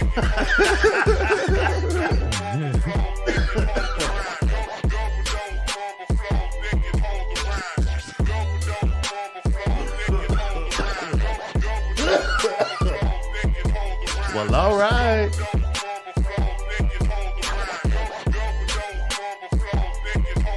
And we are. That's the after show. And we are back. Oh my god. Oh man. Oh man. So I've had some thoughts of what we would call the after show. It's like 21 and up. I think 21 and up is a good one. It's clever. 21 the double down. That plays into the Second place for sure. The first, I mean, I don't think this is better than any of those names you just said, but what automatically popped into my head was just 21 after hours or some shit like that. Right. You know, like, man, that's why I think like 21 and up. 21 and up has a nice ring to it for sure. And it's like the that is an after hours. It has to be 21 and up for the after hours. You know what I mean? You're not wrong. But we were talking about what got us to that. Oh, I wiped my own ass is what got us to that point. And so I don't know what we were talking about, but then I was like, I wiped my own ass. And then Shelly was like, that's my favorite Adam Sandler movie. Hold on. Eddie says 21 uncut. 21 uncut. Uncircumcised. Shout out to Eddie, still here, still in the cut. Eddie. Yeah, he's been here the whole time. Guy, man. I gave you that free, Eddie. I gave you that comment for free. We usually charge for that shit, but Eddie's the homie. All right, I'm off on that. I'm good. I'm high as shit. All right. But then I mentioned that I'm going to go see Adam Sandler on the 14th of fucking Feb, man. I'm fucking excited for it. On the picture I seen for that show, he has an acoustic guitar. He has his guitar. I'm pretty sure he's gonna be doing a bunch of music. And I think his last Netflix special was like sort of musical. Oh yeah, it was because he did that Chris Farley song and he had a song where he's like phone, wallet, keys, like, just some like goofy like shit. Like Adam Sandler can do no wrong for me, honestly. Agreed, bro. That guy is even fucking Uncut Gems. Amazing. Uncut Gems is like one of my top movies, bro. It's definitely in my top 5. Top 5 Adam Sandler movies? No, just Gems? Movies of all time. Oh, okay. No. Then it would have to be in your right? Well, it would have to be in your Adam Sandler top 5 if it's in your top 5 favorite movies. It's like a different category. It's a different category. It's like that's not Sandler. Like, you know what I'm saying? Like it's not like Sandler Happy movies. Madison. Happy Gilmore. Happy Gilmore. Right. Yeah. I'm sorry. That's a no, it is company. Happy That's Madison. That's a production company. Yeah. Because it's Billy Madison and Happy Gilmore. I mean, You seen Punch Drunk Love? yeah. Yeah, I've seen fucking Blended. Damn, he grabbed it by the cherry. Yeah. I was Rough Rider. at the same time, man. Marcos grabbed the joint by the cherry, boy. I was switching at the same time, man. That's talent. And the camera still got cut. Yeah, and he was like, fuck it, I'll just take it. Camera He still hit the button. Still hit the button. That's crazy. But no, I think Uncut Gems is like, even if it was a Sandler movie, which it is, I think that's like his he's like a legendary Charizard in that. You know what I'm saying? So it's like you put those separate from the other cards. Yeah. You know what I mean? It's like the Joker. Not the Joker movie, but like the Joker card. You said it. Oh yeah, Take it right. out. There we go. Yeah, All right, yeah, there we go. Yeah, yes. It's like that. I think that I think I'm gonna do top 3 Adam Sandler movies because I haven't seen a lot. I haven't seen all of them. I'll say, I haven't seen all of Mr. Deeds. I haven't. Then how can you even talk top 3 Sandler movies? So sneaky. That's the thing, though. The Mr. Deeds didn't really like grab me. Like, I don't know. When's the last time you tried to watch it? It was I seen it for the first time probably like 3 or 4 years ago. I'm late on it for sure. But all right, so. Okay, top 3 All right, Adam go Sandler for movies. It. Yeah, let's do it. The first one's gonna be Big Daddy for sure. Okay. Because soundtrack, first of all, is fire. Soundtrack has like Far Side, Right. and like some other songs that I don't know, but I Sticks, don't, man. Sticks. I'm saying I know these songs by ear, but I don't know who sings them. That's how like crazy Big Daddy was. The only reason I know it Sticks is because they were Let's Sticks crank is the up the greatest stick. thing. Yeah. Oh yeah. He was like, they only got a bad rap because most critics are cynical assholes. yeah, there we go. They Shouts all- to Julian. Oh my God! Fucking Sweet Life of Zach and Cody. Fucking like Cole and Dylan that and Cole. him? Dylan and Cole Sprouse. I think that's they both played him. They both played Julian. It's crazy. Wait. Yes. wait. Yeah. Really? Sweet Life on deck, bro. Sweet Life of Zach and Cody. 2 people played Julian? Yes, they was on some like Mary Kate Nasty shit, Right. like on Full House. Never knew this. Dude, it's crazy, man. But that's the reason why Big Daddy is so cold to me, because everybody was just snapping on their lines, dude. Yeah. Like the writing's crazy. But yeah, that's number one for sure. And then we got 51st Dates, bro. I love 51st Dates. 51st Dates. I love 51st Dates. And let me say, Rob Schneider is heavily slept on as an actor, I feel like. So, Hold on, I got to, before y'all move on, Eddie shouted out to 51st Dates too. He said, 51st Dates. 51st dropped- Dates. It's a hard Sandler Dude. movie. It's hard. I don't know if he produced it though. Wouldn't it Okay. be Oh, nice? he did. Okay. While these fucking... Should we just take a shot anyways? Yeah, was this for gonna say- Eddie. Let's do Hold it on, hold for on. Eddie. I was Yeah, gonna it's for say that Eddie earlier, for that bro, like, comment. yeah. Hold on. Go back to this one.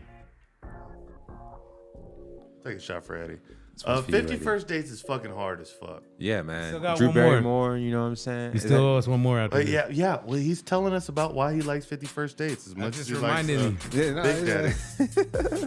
Daddy. That shit. My girl's the one who got me into 51st Dates. I saw that one really late. I saw that Yeah. one as an adult. And it's a pretty sad story too, if you think about it. Yeah.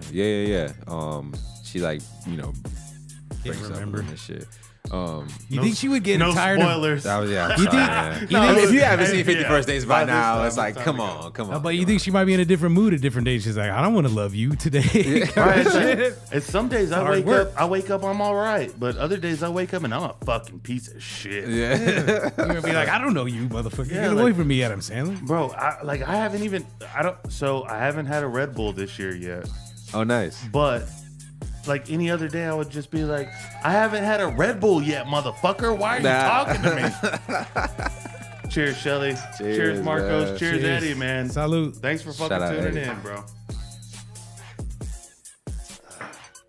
Ooh, after hours. Number Wait. 3 got to be Click, bro.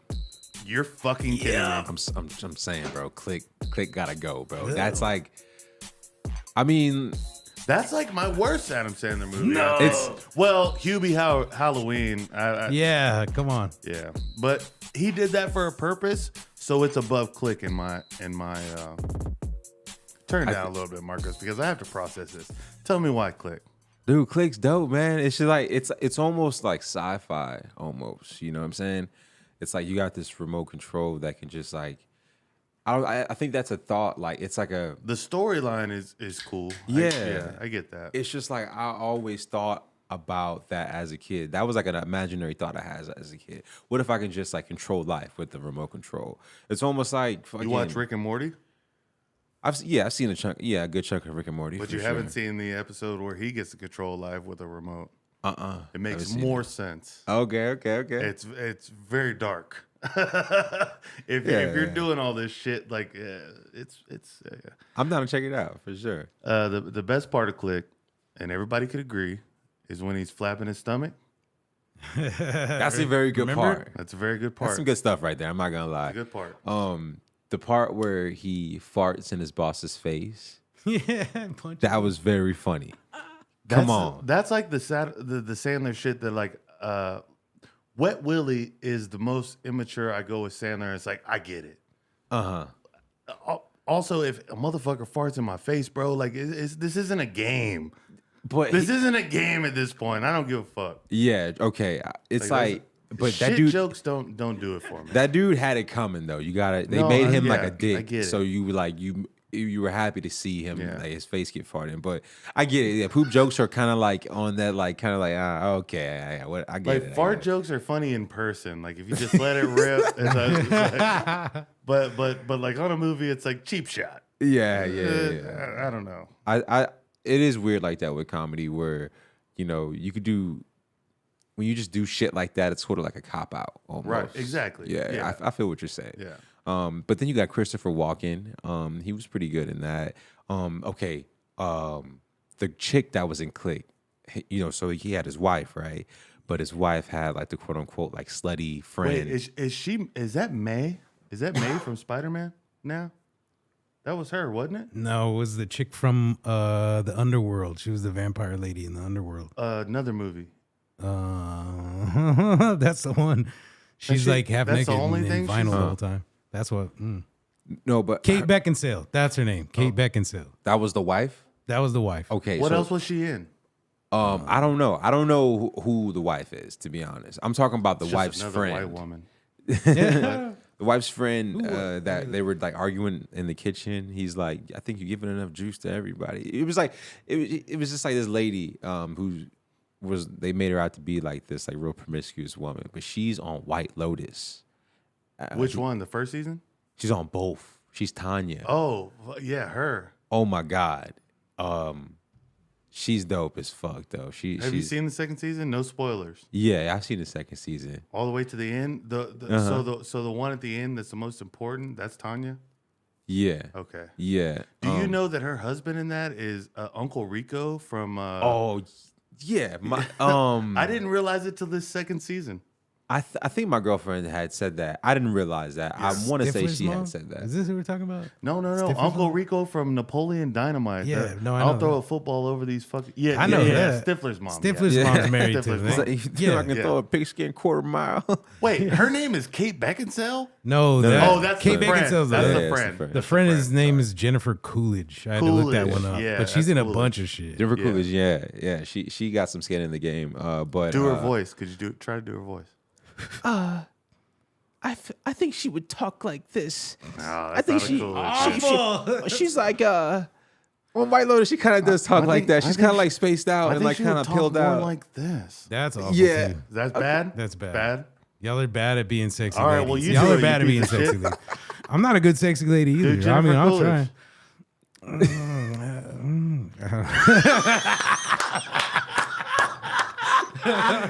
Oh my God! Who did you just mention before? Jennifer Coolidge. Kate Beckinsale. No. It was somebody else on White Lotus. Uncle Rico. Uncle Rico. Yeah. You ever see Martin? Uncle Rico's in Martin. No, really? Yeah, he's Sean, the radio assistant. I haven't watched Martin all the way through. There's I've seen episodes, but when Martin's at his job at the radio station, there's Stan, the boss man, where he has this like big collar. He was on the Jamie Foxx show. I forget his name. But then there's Uncle Rico. No. The white guy that's in the studio is Uncle Rico. That's Uncle Rico. He's mad younger though. In March at the Paramount, they do this thing where they bring Rico, Napoleon, Pedro, and somebody else to do a Q&A, and then they do a screening of Napoleon Dynamite. Every March? They don't do it every March, but I've been to one in March I've been to one a few years ago. I don't know if it was in March, but they're doing it again next March. You said March so matter-of-factly earlier. You were like, in March. Yeah, the next one is in March. The next one is in March. Okay. I get it. But, man, it was a cool experience, man, to hear those dudes talk about that movie. You like Napoleon Dynamite? Oh, fuck yeah. Yeah, it's a classic. Kids were walking around in those Vote for Pedro shirts before I saw the movie. And I was like, what's the deal with all this? I mean, it's no click. Let you tell it. That's fucking crazy, man. Maybe Click isn't number 3. Maybe it's like more of honorable Don't mention. change it because of me. Well, you got me thinking now, man, because it's like... That's a horrible number 3. Because Uncut Gems can easily slip right in for number 3. Well, like I said, Uncut Gems is off my thing. I think my top 3, if I had to go top 3, this is in no particular order. No, I'm joking. I guess it has to be. Has to be 1, 2, 3. Yeah, it has to be. I would say... man.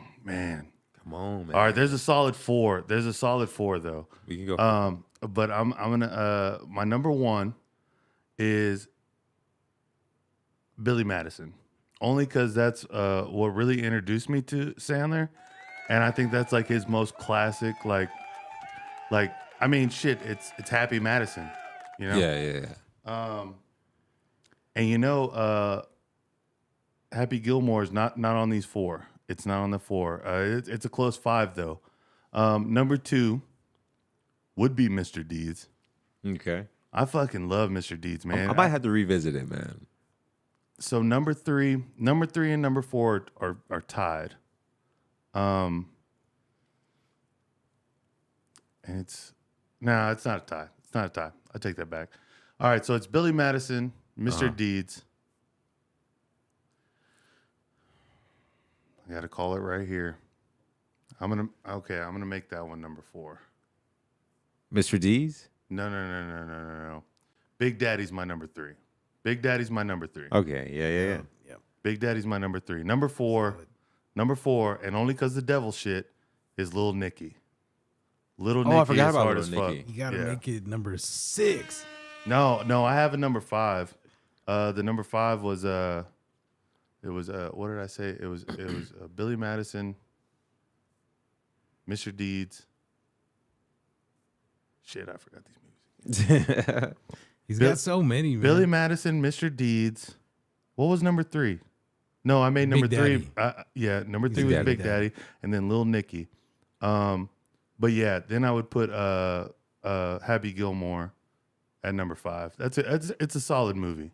Did you see? But I also, I don't think of I think 50 First Dates is in the realm. It's good, with Uncut Gems. It's like it's almost not. It's like kind of legendary. Dude, man. It's like gold plated or whatever the fuck. Right. I don't know, man. That Triple shit, platinum at least. That the son of the guy, he was like this dude that he had a lift in. Oh yeah. With the dude. mesh shirt and shit. Yeah, man. That shit was good. And Rob Schneider and that shit. Okay, so Rob Schneider, he was in that. He was great in that 50 First Dates, Big Daddy. I'm kind of getting outside Adam Sandler movies right now. But he was in Home Alone 2, killed it. Rob Schneider was? He was the bellboy.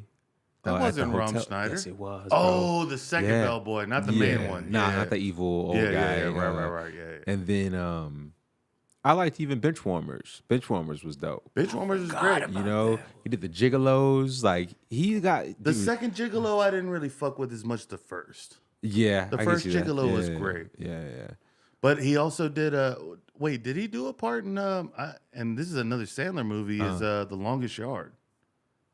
Oh, I forgot about The Longest Yard. The Longest Yard's a great movie. I can't remember if he's in The Longest Yard or not. He has to be, but he was probably just in the stands with "You Can Do It" type shit. Oh yeah, like he wasn't Waterboy. We didn't mention Waterboy.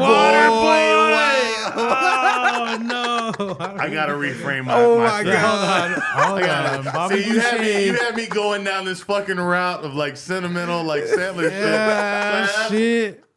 That's a good one. Waterboy is up there. It's so let's make it a 5. I'm gonna make it a 5 in no particular order. Or the 5, those. And Longest Yard is kind of over there with 50 First Dates. Like it's not really a Sandler movie, Yeah. Like but it's Sandler's movie. For sure, yeah. If he's in it, that's his movie. Right, but it's like but there's a Sandler brand of comedy. Eddie said Rob killed it in The Hot Chick. Yeah, he did. It was a good movie. It's me, Jessica. Yeah, no, it's a rough watch. It's a rough watch. But okay. I'm sorry, cut you off. No. We're gonna recap that list again, because okay. So my 5 in no particular order. Okay. Billy Madison. Okay. Big Daddy. Little Nicky. Mr. Deeds. And what was the last one we just said? Waterboy. Okay. Yeah. Waterboy's pretty close to the top though. Like Waterboy's good, man. like he likes to see gay boys naked. Like no, that was Joe Dirt. That was Joe Dirt. Joe Dirt goes in the Sandler realm. Like he's in the Adam Sandler universe. Have you seen the latest Adam Sandler, Hustle, the basketball movie? I tried to watch it. Well, actually, I did finish it, but it was slow. It wasn't for me. I didn't start it, but I heard from my friends that it was pretty good. But they're like basketball guys, though. You know what I'm saying? Right. So maybe. And that guy's biased. actually playing basketball. The guy that he's like training in the thing. He's like from Spain or something. And there's some like basketball guys in it, you know. Oh yeah, there's tons of cameos for sure. It's a decent movie. It's just you know, I mean, we have this. Let me speak for myself. I have this, you know, thought of Sandler. You know, so it's like I'm gonna watch his movies, but it's like this is what I'm looking for, and it's like with Uncut Gems, he hit the nail right on the fucking head. Yeah. Like that's if there's an Adam Sandler movie, that's the best Adam Sandler movie. He did really well in that movie, man. That movie is fucking crazy. It's a fucking heart attack walking. Yeah. And you got fucking Kevin Garnett in that bitch. Yeah. The reason why I wear 21. Like, hey, bro, that's where that shit came from. High key. Like that was my basketball number. And I got it because of Kevin Garnett. Kevin Garnett is a pretty dominant player, man. And it was cool to see him act in that movie, even though like basketball players are just mad awkward when they do anything. It's just like, it was cool. You should see him try to read equivalent, the word equivalent. Have you seen that video? Oh my gosh. He had this, he had the show called Area 21. Oh, I see. Yeah, I've seen that. I've seen and that. He had like a wheel to where it was like name an NFL equivalent of an NFL player. Like the way he said it, man, it was just so funny. It was like, it's like, yeah, you definitely came to the league straight out of high school. Yeah. No. But hey, shouts, bro. Fuck reading like shit. Yo. I'm making these millions, bro, playing ball. And then you get to be in the movie Uncut Gems. You know, you only get to do that if you're Kevin Garnett. If you're somebody great like Kevin Garnett. He got to hold the fucking opal, bro. Yo, that's just crazy. He actually kind of stole it. Yeah, he did hold on to it for a while. That's just crazy, dude. Man, that was like probably like one of the most disappointing endings, but still good though. We won't say what the ending is. I'm sorry if I didn't. No. It's not wrong to say it's a disappointing ending. It's a different ending. Yeah. I think so. Of course, things like that have to happen, right? They have to happen. Yeah. Because they, dude. But yeah, I think that it's good, you know, to like have that super build up. You know what I'm saying? The whole movie was a fucking just like a ride. It just moves, boom, boom, boom, boom, boom, boom, boom, and it's like. But I think that Adam Sandler did really well in those scenes where he had to be really angry and he had to cry. Yeah. And like I don't see that. You don't see, you know, that Adam Sandler a lot. You know, you just see him being a goofy. It was a super actor thing for him. Yeah. Go ahead, y'all seen Punch Drunk Love? This is another one in the Uncut Gems category. Y'all gotta watch this shit. He's like Adam Sandler just the way he is, but with zero friends. You know how he's got like a ton of friends in every fucking movie? Yeah, I've seen this. I've only seen it once though. And it's like, I mean, it has a happier ending than Uncut Gems, but the whole time is like anxiety just keeps getting pushed up the whole time. It's kind of in the same vein as, I think that's probably why he got Uncut Gems, was because of this movie. I need to rewatch that. I'm putting that on my list for sure. What is it called? Punch Drunk Love. Punch Drunk Love. Yeah. Wow. Because the last time I feel like I watched that was like, shit, I was like younger, not paying attention. It's awkward as fuck, dude. The whole movie is awkward as fuck. It's like if everyone hated Adam Sandler. What y'all think of? Did y'all see Blended? It was basically the unofficial sequence to 50 First Dates. It was with What? Yeah, man. This is her, man. This is her. She's just forgotten all of it, but kind of regained her memory and then had 2 kids. What's her name? Drew Barrymore. It's still her? Yeah. Oh, yeah. It's her. It's oh her my again. God. It's called Blended. Oh, they go on vacation. Yeah. They go to to like Africa or something. They go to Hawaii, I think. Oh, it's Hawaii. But he was like talking about all these fucking animals, and then like the little kids just like, I just want to ride a fucking dolphin. What? And Adam Sandler's like a dental. Well, he's a dentist. No, is he a surgeon? I don't remember all the details. He was some sort of plastic surgeon to where he's making tons of money. Oh, Jennifer Aniston is his like dental assistant. Okay. Yeah. Like from 3 Bosses, she's like Yeah, Three because she's Bosses. that That's in the horrible yeah. bosses. Horrible bosses. Horrible bosses, yeah, not yeah, Three yeah. Bosses. Yeah, no, that's her. Yeah. dudes. No, she's way more chill in this movie. Yeah, she was piping up in the Horrible Bosses. I was like, dang, girl. Bro, Jennifer Aniston is still she's still sexy still. as fuck. Dude, yeah, I Old love as it. shit. Yeah, To Jennifer this Aniston. day. Shout out to exactly. I just randomly ran across, and these could have been AI generated, but I just randomly ran across on my Twitter. It was like the uncut pictures from like when she was still on Friends, and she did some magazine that like you gotta kind of be naked, but there was like if you're covering your titties, then at some point like there was pictures of you with your titties out, and those pictures have just surfaced on Twitter. But I said, they could be AI generated, but you know what? That's what I think Jennifer Aniston's Nah, titties she look had like. her tits out on paper somewhere back in the old days. Had to have been. I'm sure. Maybe I'm just making it up in my head because of all the AI art now. But It's like I'm pretty sure I've seen them on paper. It's because we know what Jennifer Aniston's titties look like, no matter what. Mm-hmm. Like whether I've seen them or not, I know what Jennifer Aniston's titties look like. The anticipation is tarnished. It's like, There was one set she was on, and I think it was that one in this Blended movie or whatever, that they put like a high ass fence around while they were filming because she goes like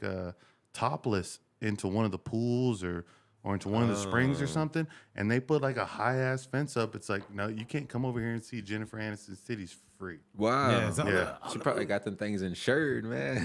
Man, it is kind of crazy that like people have like their legs insured and stuff. Yeah.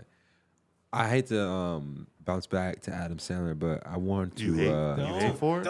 You said Click was your one of the worst. Yeah. Right.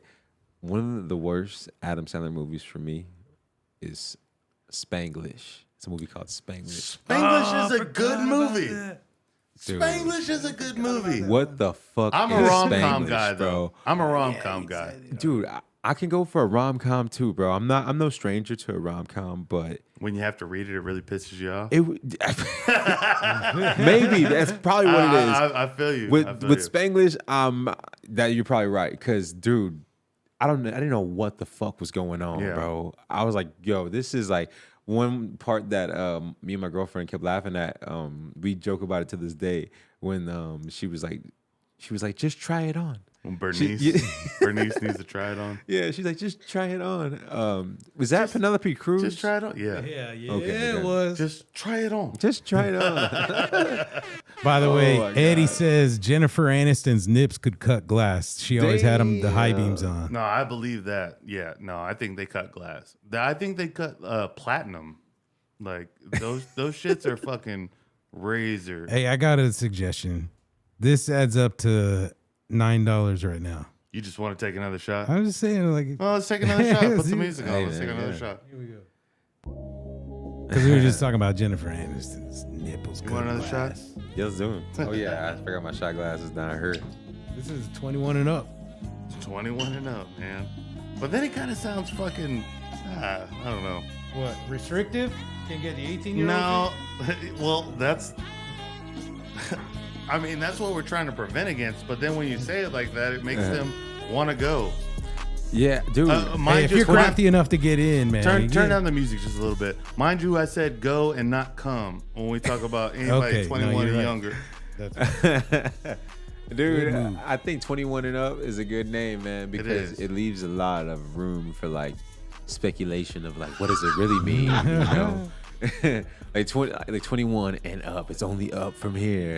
You know, it's that type of shit. I don't know, man. Shit, I think you just named it. I think this is the promo right here. You're talking about cutting short clips. That was the one.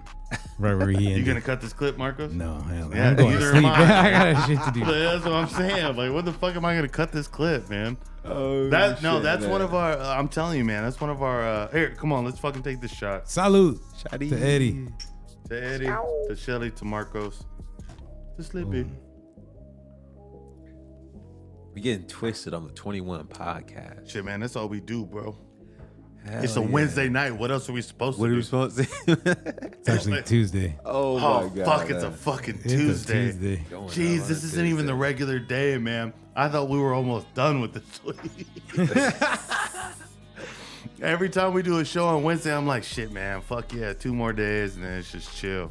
I was talking with my friend the other day, and he was saying that he was like going in on T.I. Because I asked him like, who's a better actor, Lil Bow Wow or T.I.? And it's T.I. You think it's T.I.? Yeah, fuck yeah. Oh, what else has Bow Wow been in besides Lottery Ticket? Okay, Roll Bounce. He was in Roll Bounce. Lil Bow Wow got some shit, but I don't think it's unfair to say T.I. at all. But Lil Bow Wow's been like Lil Bow Wow has like Mike. Like Mike. I forgot Mike's about pretty that. dope. I mean, he was a little kid, but anyways, go ahead. But that doesn't. But the thing about Like Mike is like he wasn't like acting well and Like Mike. He was acting terribly, but it was just cool because it was a superstar. Everything was just cool. Yeah. He's Lil Bow Wow, whatever. You just don't know. Yeah. Like, so I don't think that really counts as like, is he a better actor? You know. But Roll Bounce, I think he acted pretty well in Roll Bounce. No, T.I.'s been in better acting roles. Yeah. Like he was in was he in one of the Oceans? No, he was in Taken. Taken? He was in Taken. Was he Taken? Takers. Yeah, that's right. And then he was in American Gangster. He was in. Yeah, hold up. Hey, listen, this is in one of my top 5 movies of all time. Okay. ATL. Yeah. Okay, you know what his argument was? He was like, he said T.I. wasn't really acting in ATL. He was saying it was like it's a documentary. Yeah, he said it was a documentary.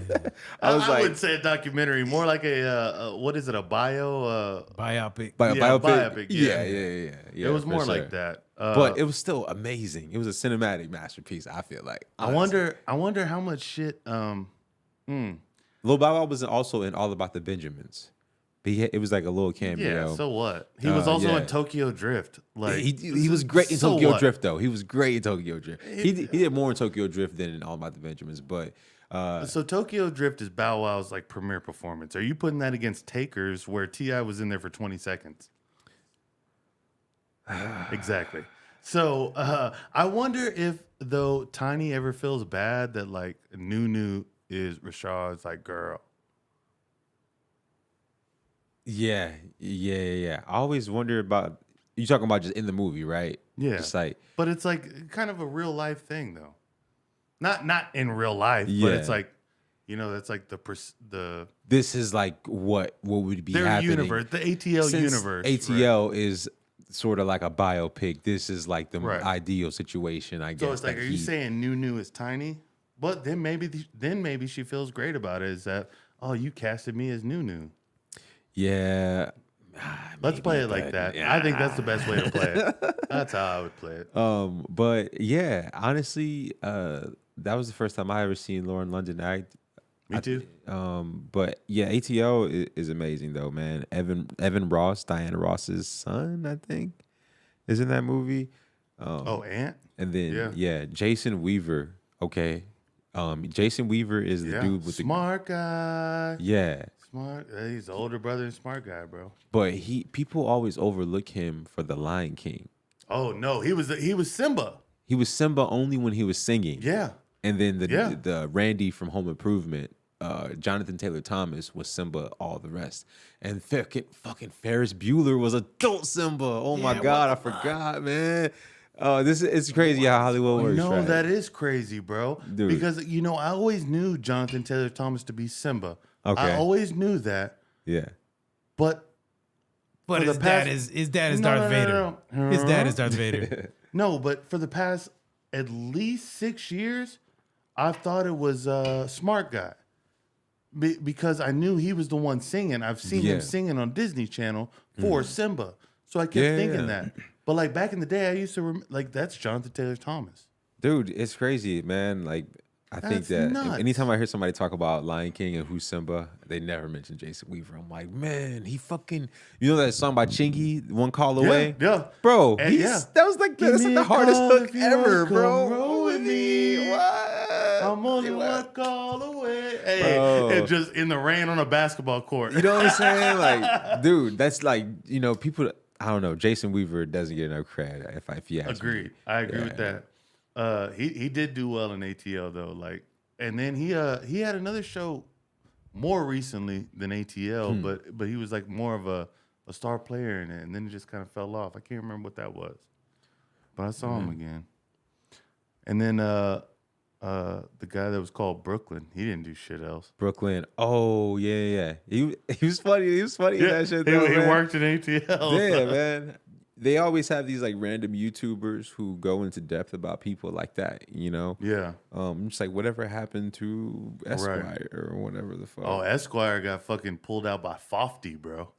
Wait, what? Fofty? Bro, you don't know about Fofty, bro. Nah, man. Bro, you don't be seeing like 50 Cent just start beefing with people?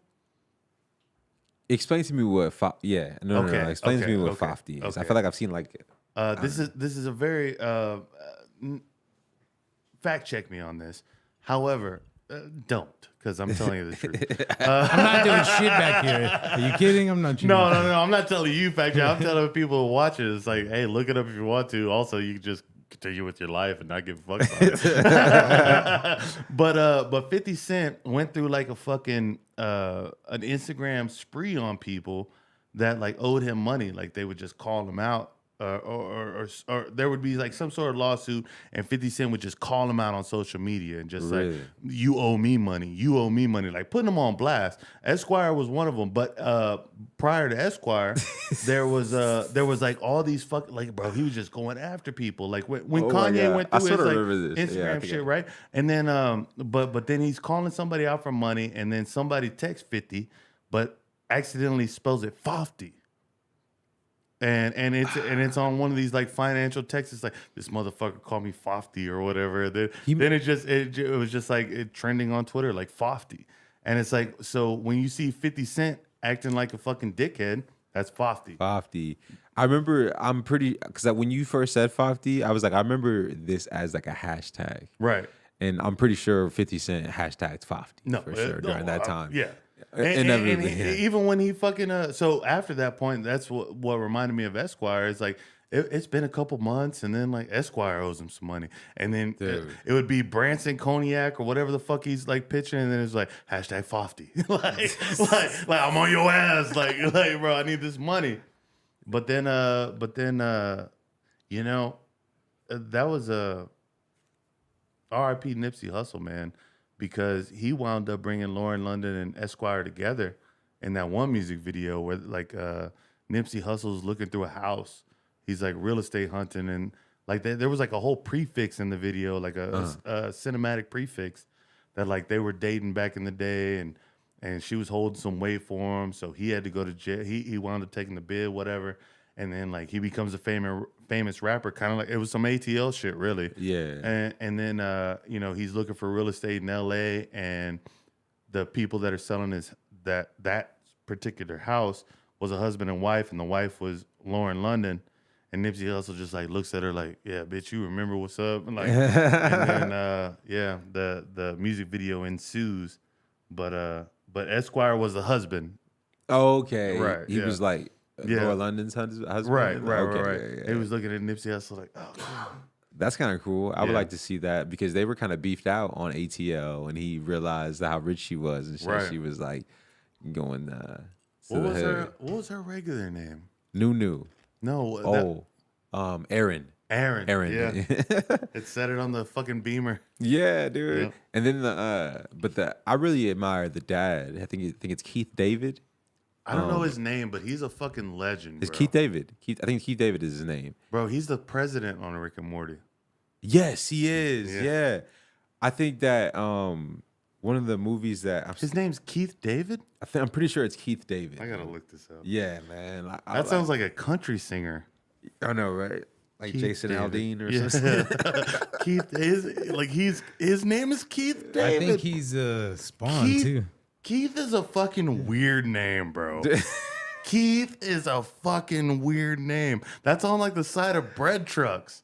Dude, oh my God. Watch, you're gonna see it. You're gonna see it now that I said it. Dude, I fucking fell asleep to Keith David last night. I put on the old Spawn episodes. I'm like working and this shit was on. That dude, like the ASMR shit you were talking about earlier. Wait, he like was his voice, Spawn? he was the animated Spawn. And it's on HBO now. So I'm like, shit. Holy shit. Oh, the series. The not animated the shit, yeah.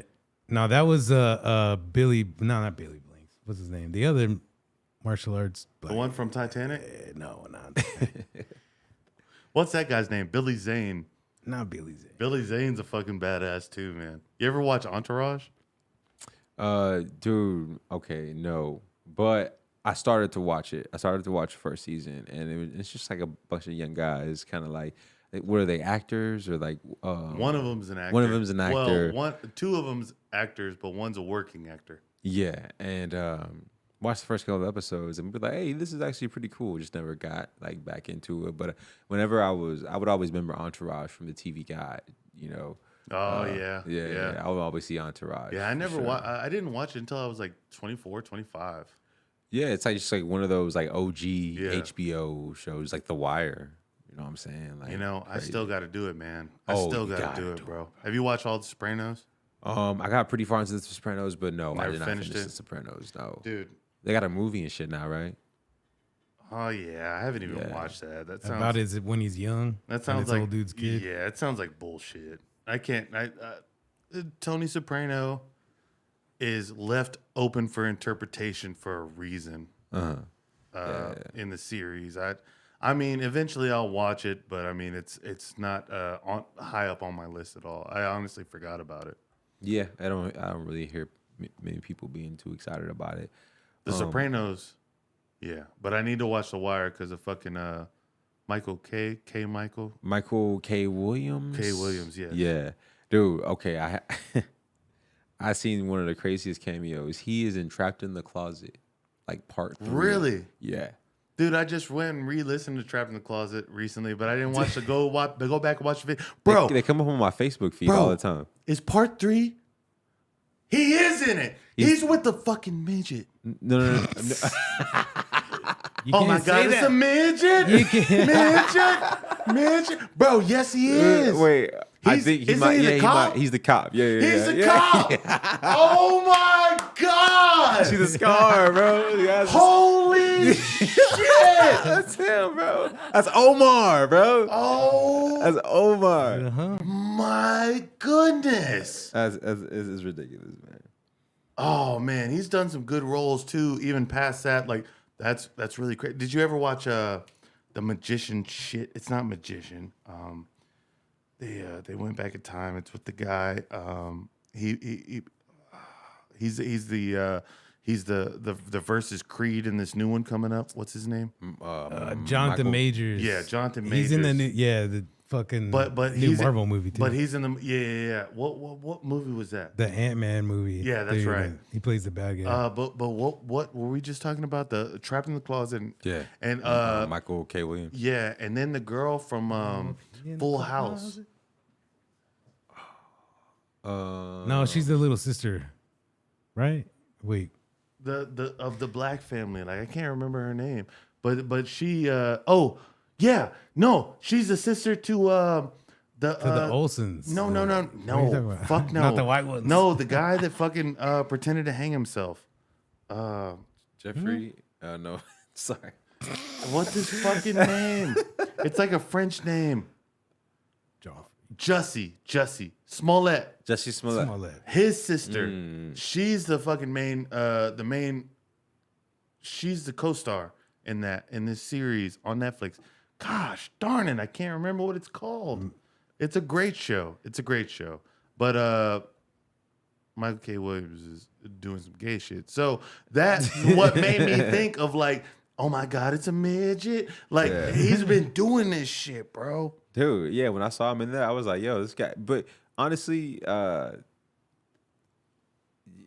there's like everybody like that's super famous has just been involved with R. Kelly. Like, I don't know. Well, that's almost like saying what. So you throw the word conspiracy around, so I could assume you know about the Epstein conspiracy. The Epstein conspiracy. I've watched the whole Epstein documentary. It doesn't really seem like a conspiracy. Because it was on Hulu. Okay. Yeah. I mean, yeah, that's valid. Well, why do you like? What were you gonna say though? Yeah, I've like, are you talking about how he would like have this like little trafficking massage like thing going? Right, but I feel like R. Kelly had his own thing going on. Like he was definitely like, I don't even think he was involved in Epstein. Like he probably was in some capacity. Or you were asking about Epstein? No, because there's a lot deeper. Yeah, things that we can get into, and we just can't do it on YouTube. But what's interesting is that you could talk about R. Kelly on YouTube because there's like tons of fucking shows about it. But, dude, yeah, I think I saw some some links. I don't know if they were credible sources or not. Don't click those links. Yeah, I didn't click. If they're linked to R. Kelly, do not click those links. Especially the video. Man, heads up, guys. Dude, Be it was careful. saying that like the girls admitting that they got paid. They were paid actors to do surviving R. Kelly. Right. But I don't know. A lot of just weird shit just That really shit popped happens. up with that Aaliyah's family said that he signed off the first 3 rights to his first 3 albums. Yeah, man. Because of the marriage thing. And if all these things are true, it's like, why wasn't he locked up earlier? This man has to be stopped. You know what I'm saying? There's been too many red flags at this point, Right. And then I don't know what is going on with him to the point where he put out that project recently. He put out an album recently. What was it called? I Admit It. I Admit It, yeah. And it was a 3-part song called I Admit It. Oh my God, and he's just admitting literally everything. Dude. But hey, bro, he said somebody stole his masters all this time ago. It sounds very much like you, brother. Dude, it's dude, the music industry is the most cutthroat shit ever. But I mean, it's even worse for sickos like R. Kelly, right? But I thought that he just fucked up and threw it all the way at the point before he went to jail and he did that interview with Gail Clark. You think that shit was recorded before that? Before what? The interview with Gail Clark. Before he went to jail, yeah. You think all that shit was recorded before that? I think it was like while he was on trial or something like that. I don't mean to make you second think it. I'm just yeah. Because I figured he recorded that shit in jail. No, they snuck mics in there. They get fucking iPhones in there. You talking about the album? I Admit It. Yeah. Oh, I was thinking about that the other day. Like, how? Like, dude, when did you record this shit? I don't know. Motherfuckers, bro, if you're rich. I think he did it before he went to jail. Did you ever finish Wolf of Wall Street? No, I didn't finish it. No, I haven't finished it. Man, Shelly, man. I got some work to do, man. I know. I got some work to do. Regardless, Shelly, we've had great conversation, bro. I'm loving it, man. Yeah. But you should finish Wolf of Wall Street. Yeah, that's Leo too, right? Yeah, Leo, fucking right. Yeah, Titanic. It brings it all back, bro. Full circle. Yeah. Jonah Hill in Wolf of Wall Street. Yeah, you fucking right. Jonah Hill's on Wolf of Wall Street. He got some new shit coming out. Did you watch? He took a pay cut for that, by the way. He took he only made $60,000 on that, and Leo made like millions. And it was a solid fucking move. Yeah, for sure. Because he also invested in that movie though. Mm-hmm. Like he was taking producer executive roles before he knew what it was because somebody was guiding him, bro. Mm-hmm. Somebody got Jonah Hill to make the right fucking moves in Hollywood. I think so too. Have you seen the new documentary that came out on HBO? It's called This Place Rules. No. With Andrew Callahan. What is that about? Bullshit. I couldn't talk about it on here, but hey, what's up? Yeah. Dude, I do feel what you're saying though. It does seem like Jonah Hill has been like making all the right moves. I know he had that whole thing where he was like getting like fat shamed and everything, and like he was like but then he did War Dogs. Yeah. And then it was just like, fuck you. Well, when he did that movie Mid-90s, I was like, yo, this guy's really on his shit. Yes. I was like, wow. And apparently that's based on his like life in the 90s. But that was one of the coolest movies I ever seen. Movies about, I mean, I know there's some cool movies about skateboarding, you know what I'm saying? But Mid-90s was dope. That was a solidly shot. Like the storyline and the climax of that movie.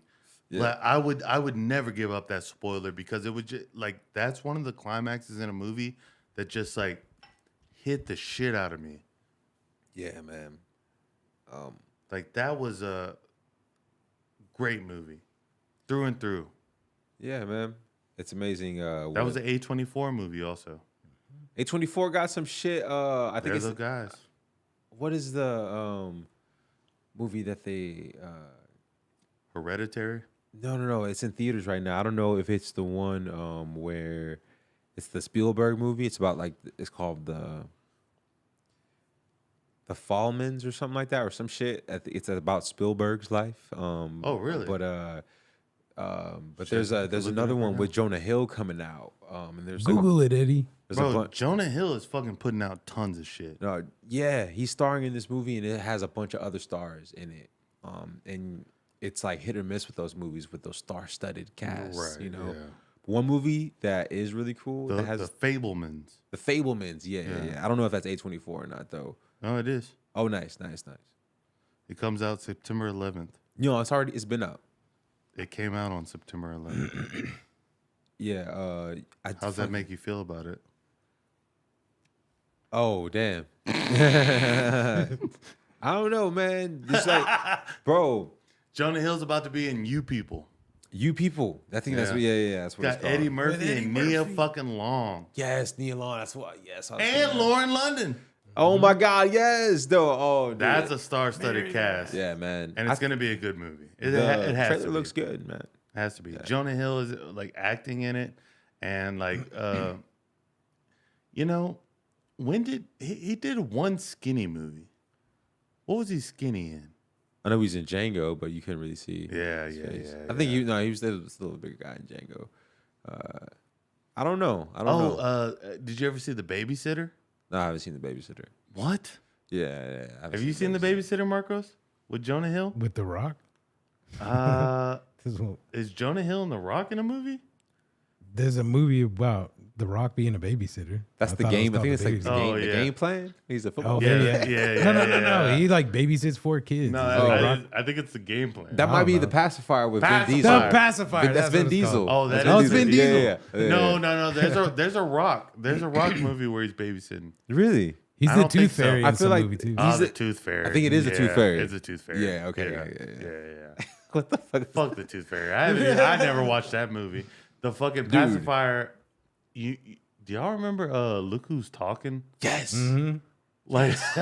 Like what do you They made think, 6 of them, I think. Do you think that we were all babies and just talking and like maybe we met each other before while we were babies? I don't know. That's crazy, man. The mind of I can't even fathom what goes on in the mind of a fucking infant or like a baby. But look who's talking. No. Look who's talking to. It's the second one or something like that. When the dogs are talking. I think that's 3. There's 3. They made like 6 of these motherfuckers. Is it the same characters? This one has John Travolta. Yeah, they're. Well, just in the first John Travolta two, is totally invested in Look Who's Talking. Yeah. Okay. I'm making sure. Yeah. That's how he paid his bills until Pulp Fiction. I wonder how much money they're still making on Grease. Do you think John Travolta still pulls a check from Grease? Oh, for sure.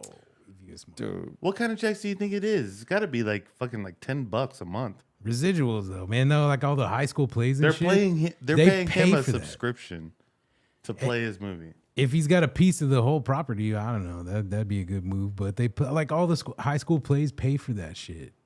Damn. Theater departments and shit, they pay for the license. But you don't think it's like a general property or whatever it's called? Like after a few years, I think it's 80 years. 80 years. 80. Is it 80? 80 years. Man, we should make that a lot less, I think. For people to be able to use people's shit? Yeah. Especially like Disney's changing the law. Disney's changing the law though. Tell me more. Like, I should play that as an intro song. Yeah, it's kind of hard to say because it's like, can't do that. But yeah, I don't know, man. It's tough to determine things that affect people's money. And like, who am I to say like John Travolta shouldn't collect money off of the shit that's being used? I totally agree. Yeah, like if I'm using it and I make any money off of it, pay him. Yeah. Right? Like he gets his cut from it. But if I'm not making any money from it, the fuck, why not? Sometimes that happens. They contract you out. You do your performance and then you're out. You take your paycheck. Well, like if I go viral using fucking Grease Lightning, the song Grease Lightning, who's making money off that right now? Yeah. If I made no money and let's say I made that some video where I'm just like wiping down my car and I say Grease Lightning, right? And they're like, you know what? We're taking your video down for copyright infringement. Why? I didn't make any money. I know. You're just getting stomped on at that point. I didn't make any fucking money. Yeah. If I make money, give it to them. Right. It should be more. Give them their cut. Yeah. It should be less cutthroat. You know what I'm saying? It's just like set up for like setting people up for success. You know, not like fucking taking people's videos off YouTube. Who, you know what I'm saying? We're just making videos. Yeah. We're just having fun, man. We're just trying to get up there with y'all. You know what I'm saying? Yeah, like, yeah. We're trying to make money too. It's like shit. Let us get to the point. But it's like if we're not taking fucking dinner off your table, man, what's up? Like, let us use it. Why not? It's never been that easy, right?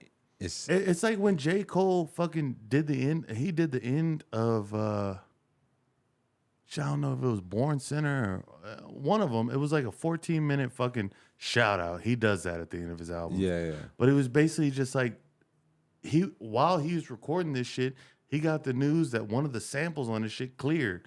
And he was just like, fuck yeah. It's like, you know what? That's bullshit. If y'all put this shit into the world as creative, other creatives should be able to take this shit and be creative with it. Yeah. No, most definitely. Like, bro, like, why wouldn't you want that? Yeah. I mean, have you ever watched Dewey Cox?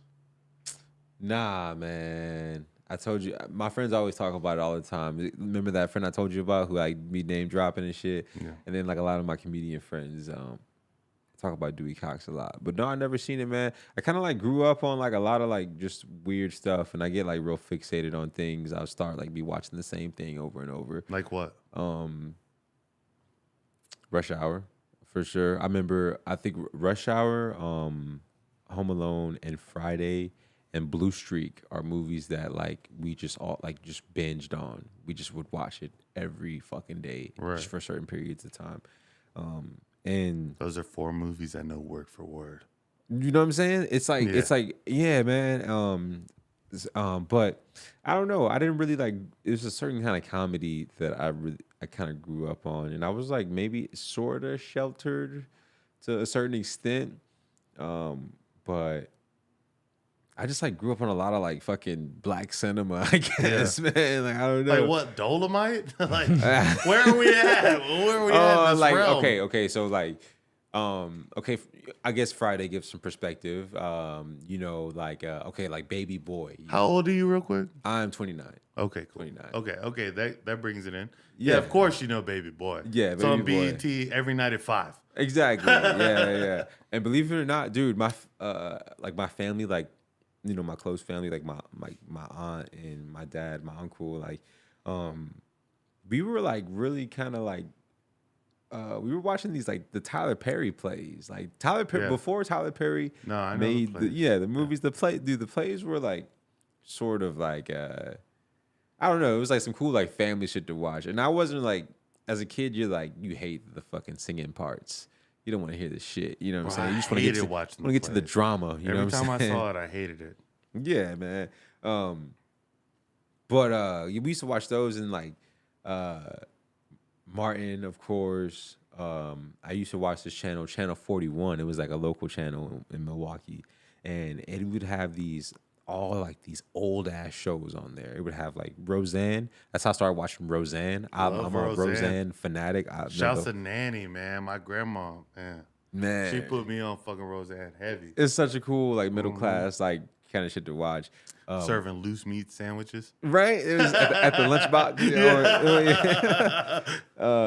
It was weird. John Goodman, like his character died on that show and then just came back. It was a little weird, but it was a dream. And then was it was a dream. Bro, and then they killed Roseanne. Oh my god.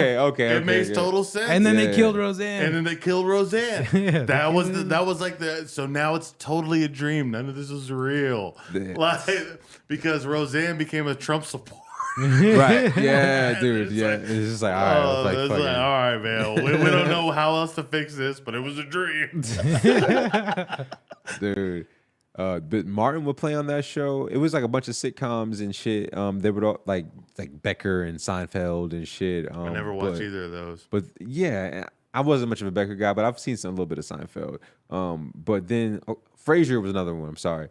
But on the other end of it, it was like a bunch of old ass fucking shows, like Green Acres. I Love Lucy. I Love Lucy. I Love Lucy. Little House on the Prairie. I hated it. The Addams Family. Like Right. All that shit. And I wasn't watching that though, but it was like I would see those commercials on there. Yeah. Matlock. Oh, I remember Andromeda. Like these are all like I'm like, dude. And MASH came on when it was time to go to sleep. Yes, yeah, dude. It was some crazy shit, man. Did y'all ever see Night Court? Night Court? Remember Night Court? Was this Judge Judy on Dark? Yeah, but it was all scripted. It was like a drama in a court at night, like when the drunk tank people coming in and all this shit. It was a whole drama on this shit. There was a bailiff and like lawyers and all this shit. Marcos is 60, by the way. It was in the mix. It was in the mix of all these He shows. was watching these live. It was late night replays. There was like an MTV show. I think it was MTV, and it was called The White Rapper Show. And yeah, I never watched it, but I saw it. It was like but the fact that it was even a show was like so fucking crazy. Did you used to watch Next on MTV? Yes, I've seen some Next for sure. Next was great. Yeah, it's like bitches and dudes just getting off the bus, and whoever's dating is just like, yeah, just like Next. I love like the little like things that would pop up on the screen of that show. It's just like this guy hula hoops professionally. It's like I was talking about that with some homies, and they're like, "Yo, that should have had to been fake." Like 100%. But the dating shows that I were into were Eliminate and The Fifth Wheel. I used to watch those. I remember The Fifth Wheel. And Eliminate too, but I can't remember the premise. It was basically the same thing. It was like one guy one guy or vice versa, just walking around with like 6 chicks, and then after every he would take them all out to one date. No, he'd be hanging out with all of them at the same time. I think this is like all in one day, or maybe like I don't know. I forget the time span, but he would eliminate one of them one by one. Oh, at each stop, like we're going to the bouncy house, and you're staying here to hop around. yeah. And there's like some girls like kind of like, or some guys like kind of like all over the person, and there's some girls who are kind of just like, I'm not like that. I'm just kind of like, and then they get eliminated. Of course, they're like, yo, get the fuck out of here. I'm just trying to be on the show. Nah, there's been some reality TV is a really nasty thing, and I love it. Yeah, because it's put there for you to just judge these people, you know. Right. And as you know, as humans, we just naturally judge people that we're around and shit like that. But we actively don't do that out of respect. You know, we hold those things back, like. People watching, like just like we're naturally judge. Yeah, we judge. You know what I'm saying? But there's like Blueface and Krishan. Oh my god, bro! One of those people are gonna die soon. Dude, there's a I've been seeing. Yeah, it's on like Fuse or something. I have no idea what this station is, but they're airing their fucking like. Somebody's gonna die in that relationship. It's crazy. Do you not feel like that? Yeah, I did see something about her hitting him with the bottle and shit. I don't know. You know what took over? You know what took over on that Twitter thread of her like tending to his wound on his fucking head? You know what took over that? Her titty kind of showed a little bit. Oh my god, what? Her titty kind of showed a little bit, and everybody wanted to look at shit. I went in thread to see like who zoomed in on the titty. I want to see the titty. I'm not gonna zoom in. Yeah. But the thing is, this guy. His brain is exposed. And this bitch is rubbing Neosporin on it. Like, bro, one of those people are gonna die soon. I would be remiss if I said that I didn't see that. That's not. I don't foresee that happening. That's not the ending. Yeah, I mean, it's like on some like Ike and Tina shit. It's weird, man. But the actual show with all it's like multiple girls on the show. It's like a reality show, and Krishan is in that show, and I think it's Blueface's reality show. Well, I think he made like 2 seasons of it, and she was like one of the girls in the show. And now they're just together. So she's like New York from Flavor Flav. Right. Okay. That's still like in the mix, but just going berserk. Dude, this bitch is beating the shit out of him. He's beating the shit out of her. People's dads are beating the shit out of people. Man, this does not look good. And why is this being promoted on TV? Dude, the violence. I think that in the reality show, they want violence in the reality show because it's the only reality show that I've seen where they let them fight. Like they'll like hold them back and shit. You know how they be having the Jerry Springer niggas on stage and No, but that's a holding good people premise back. though. It's like You know, let them fight. yeah. We used to watch Jerry Springer. Like let them fucking fight. Let's see this. But they'll like one or two blows will get off on Jerry Springer, right? And then they get it under control, right? And Steve, and this show, Steve was coming. Shout out to Steve. Shout out to Steve. Yeah. He got his own show eventually. Oh yeah, Steve Wilkos. Yeah, Wilkos. Yeah. Yeah, Steve Wilkos went on to his own thing, man. But they have It's like does she have a gun? No, let her go. Let her go. Well, they'll hold them back for a little bit and act like they're concerned about their safety, but then a point will come where, like, she'll actually run over there and they'll start fighting. They'll let her run over there and they'll fight for like 10 seconds. And they're like, all right, we got to break this up. But I think that me and my girl were talking about it, and she said that she thinks that Blueface is just like, if you don't want to fight, why are you here? You know, she said she's seen something like that, but yeah, it's all based on violence, bro, and all these like, oh my god, Krishan, yeah, is that her name? How do you pronounce it? Krishan. I was saying like Krayshawn just by habit, but that's another chick. I thought her name was Christian at first, but now it keeps getting the pot is really mixed up, but. Yeah. I think she wants the same thing. It's like, if you're not fighting, why are you here? Yeah, no, I think that it just makes sense that the relationship is the way it is. Most toxic people together. Yeah, and it's like, let's fucking let them throw hands on camera. Yeah. And knives. Bro, I'm telling you, this guy's brain was exposed. And then it's just like, and then like while the white meat? Bro, while she's putting fucking Neosporin on, she stands up and her titty's like halfway out. And they're like, you know what? That's a nice titty. Where'd that titty come from? Oh my god! It's like Blueface is just here with a concussion times 6 at least. Yeah. It's like somebody's been poking his brain with like literally dust. There's dust in the air and it's exposed. If your brain is exposed to dust right now, you're gonna think a little crazy. Yeah. And then it's just like, oh, there's a bitch showing titty behind me. Don't worry about me. Like,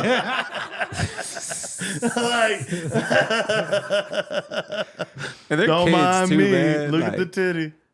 It's like they're kids too. Yeah.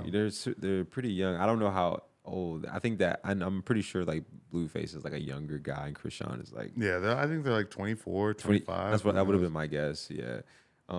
And it's just a different era now, man. Like we had like our reality TV back in our day and shit, like Flavor of Love and I Love New York and Rock of Love and all that shit. Even like Real Chance of Love. You remember that shit? Yeah, the one brother died. Real, yeah. R.I.P. Real, yeah. And there was one that I was really into. It was called I Love Money. And it was like one of those shows where it was like people from all the shows, like Mr. Boston and Pumpkin. Right.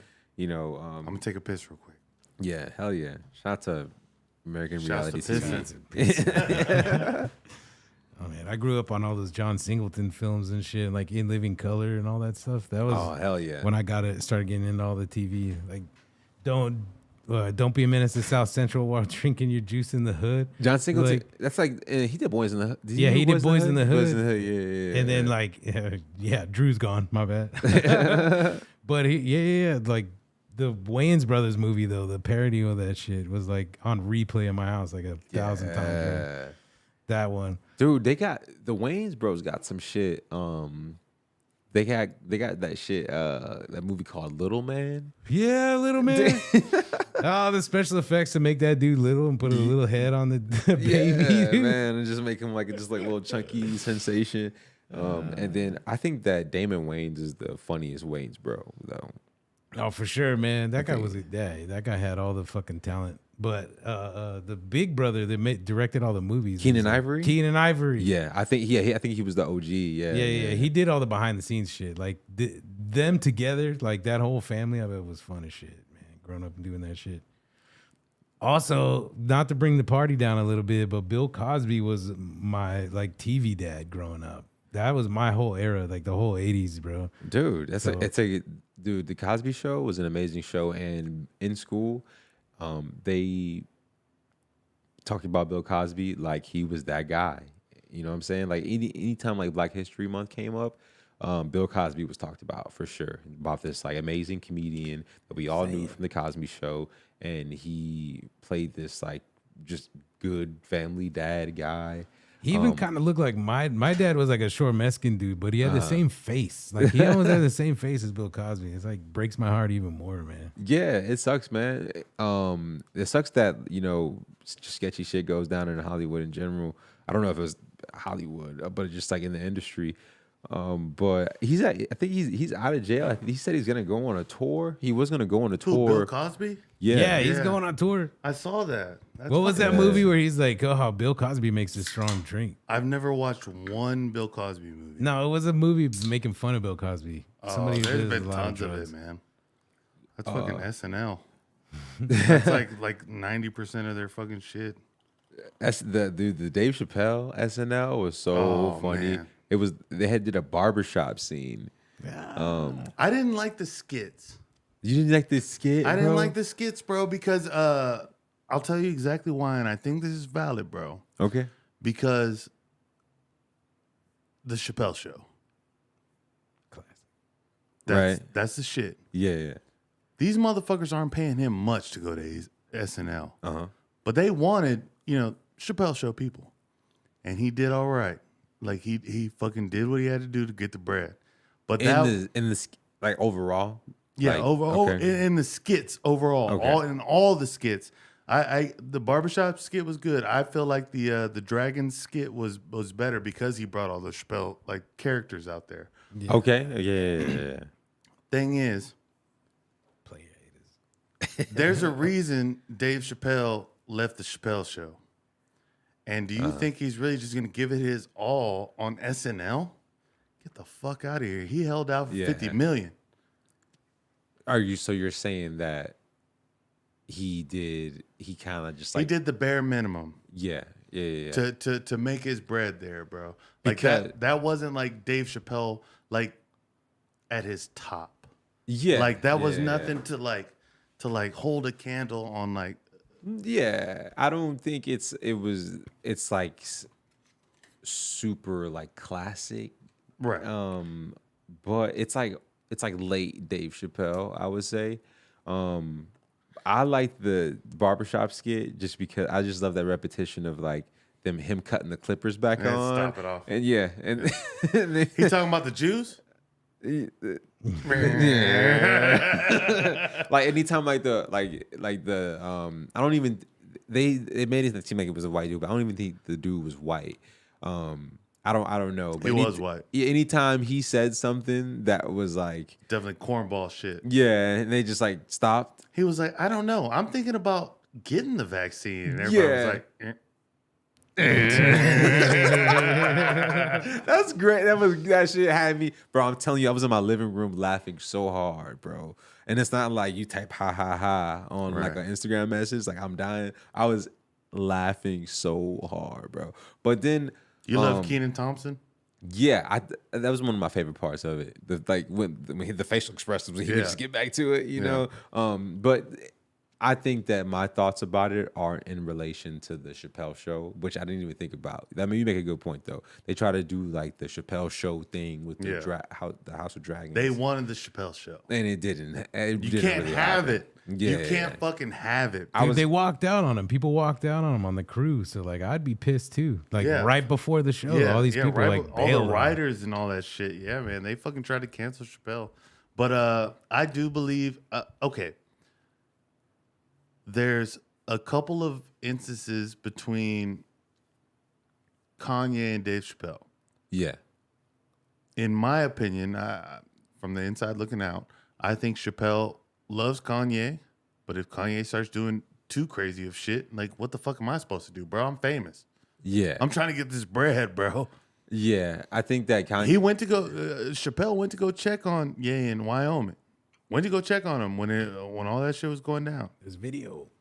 But I believe that Dave Chappelle's opening monologue on SNL was great. Fantastic. Dude, I think it was great. I think it was well balanced. And my problem is when people, because Kanye has a history of making a fool of himself, right? And he doesn't always mean to, but sometimes, it's just like, I don't know. A lot of people have just washed their hands with Kanye West, right? They're like, fuck it. But it's whatever. Dave Chappelle did a really good job of not totally shitting on Kanye West, despite of the despicable shit that people think that He kind of agreed with Kanye. But that's what I'm saying though. He was just trying to like make Kanye just seem like he's not so crazy. Right. He sort of has a point, but we all know that he's kind of a wild guy, and this all doesn't. These are all like speculations and shit like that. You know what I'm saying? But I don't know. He just sort of like kind of balanced it out, man, because it's just like anti-Semitism isn't cool. Like sort of like attacking people like that is not dope. You shouldn't do that, especially when you have such a strong voice and is able to like Donald Trump. You're able to like make waves in how people think and what happens amongst people. But hold on. Let's not pass it. What was anti-Semitic about what Kanye said before he went on InfoWars? I didn't think. Well, I totally didn't think it's been labeled anti-Semitic, right? I think that he has some like personal issues, as far as like being in the industry and like being around like rich Jewish people. I feel, and then it sort of got him emotional to the point where he started like, expounding on these like little foundational thoughts that he has, like just people think this way, but I don't know, man. I think you don't know what he said that was anti-Semitic. I don't prior to that. Well, I don't think that anything he said was and I don't want to say I don't think it was anti-Semitic. Why because not? there's I think there's levels to it, right? And it's like almost like telling like 'cause I can say something's racist, but someone who is not black will say that's not racist, and that's kind of how I feel saying like something's not anti-Semitic, but you're not Jewish? Because I'm not Jewish, right? But I don't. Why'd you say shalom as soon as you opened the door? I'm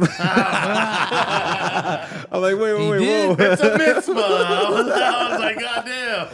Nah, but but as far as like what he said when I was watching it, I was like, yo, this dude's like saying some weird stuff right now, but I didn't think it was anti-Semitic. It was obvious that he was speaking from his own experiences, and I think that even when people of all races who just speak on like how they feel about people of different races based on their own experiences, I feel like it's like kind of halfway justified, to be honest. As long as there's like no like hateful acts behind it, Some people just like think what they think just based on what they've been through, and that's just what it is. It's like you don't need to be, fight with people about that, And it doesn't need to be hateful either. Yeah, yeah. Stereotypical shit is what made Adam Sandler.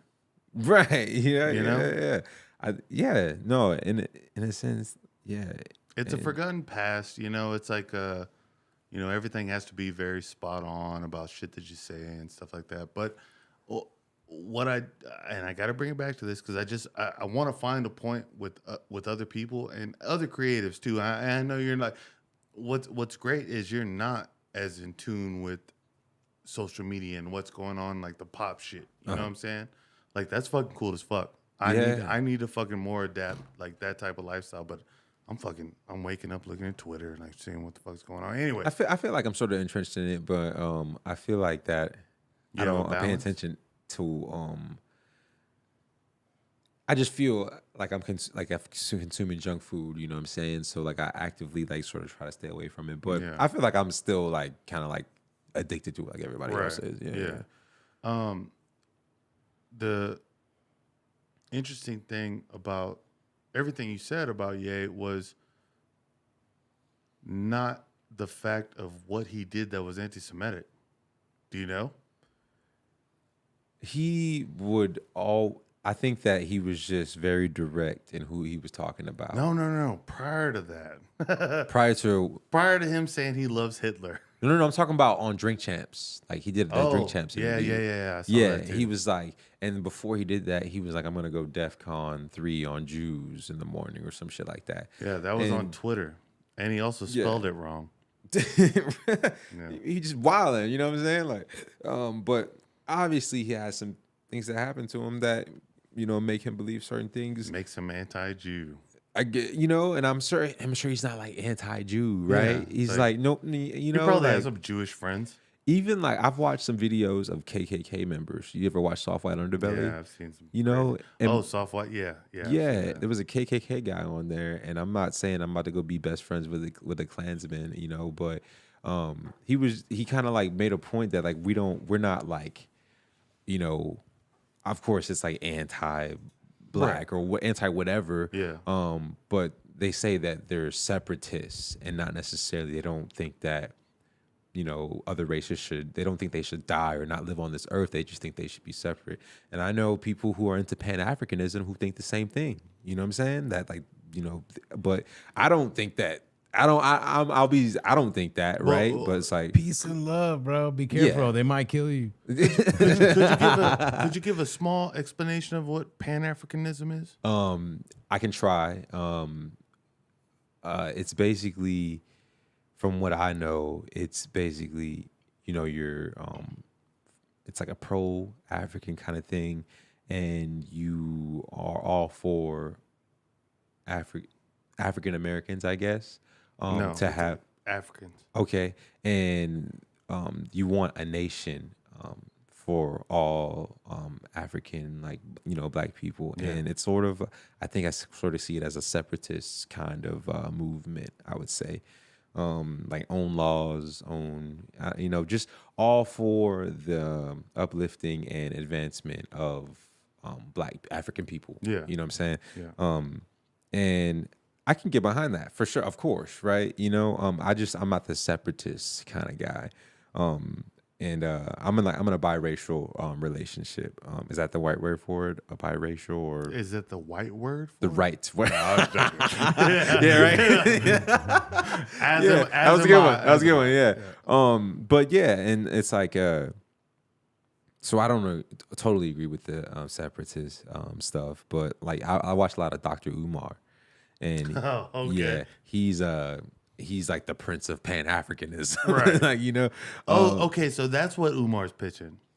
Yeah, like Pan-Africanism. Okay, so that's black separationalist. I personally wouldn't like put that black and white term on it.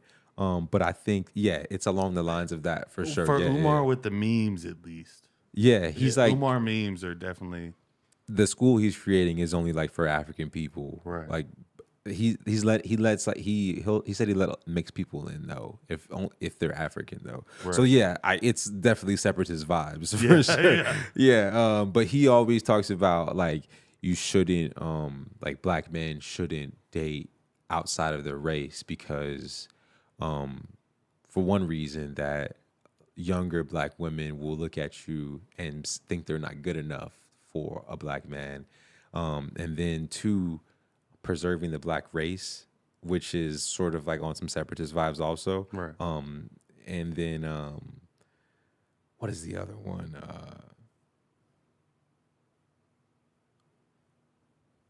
I don't know. I think something with like the economy and like the black family or something like that. It's more on some Farrakhan shit. Yeah, and I get it. You know what I'm saying? But I just don't think that people should be separate. Yeah, it's like we're all here on this earth for a reason, And he's like, he brings up all these statistics like, oh, this percentage of black women aren't married or are married to a man that's not black or whatever. It's like, dude, like some people aren't gonna get married, some people aren't gonna have kids, sometimes it just doesn't matter. Like those points don't matter. People are gonna fall in love with each other.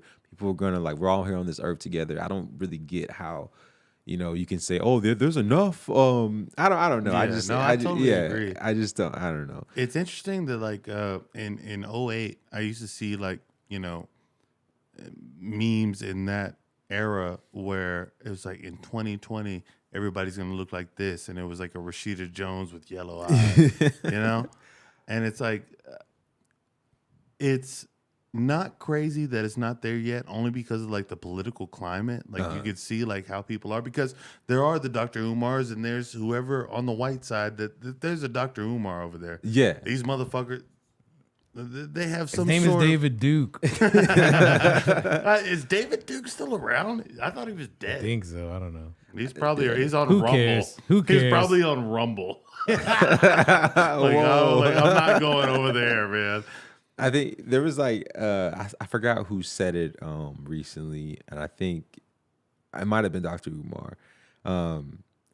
He was saying like you were saying like there's a Dr. Umar, but there's also like a white version of that, or Right. like a whoever The polar opposite, right? And he was saying that like the phrase like Black Power and white power mean like two different things, and I think that when people like when you have organizations like Black Lives Matter and a lot of other things, it gets kind of like misconstrued, like Black Power, and he was basically saying like when people are say like white power, there's like a lot of history behind that. There's like genocide behind that. There's like a lot of like just things saying that, those two terms together is completely polarizing, though. Right, White yeah. power, like if somebody's like white power, and it's like somebody's right next to him saying Black Power.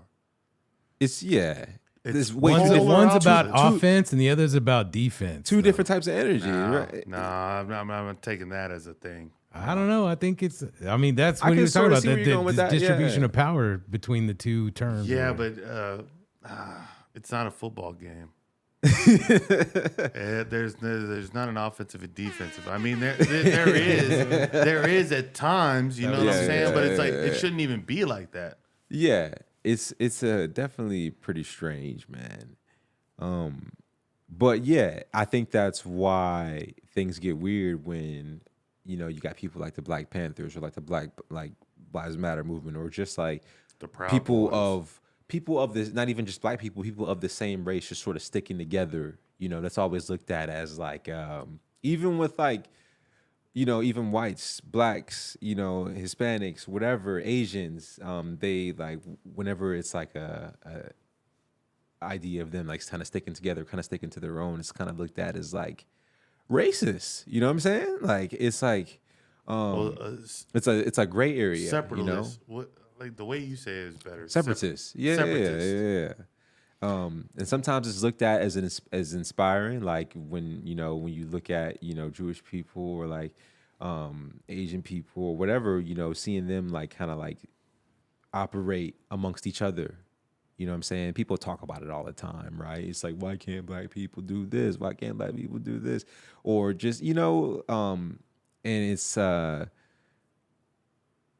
just talked about a lot. It's obvious that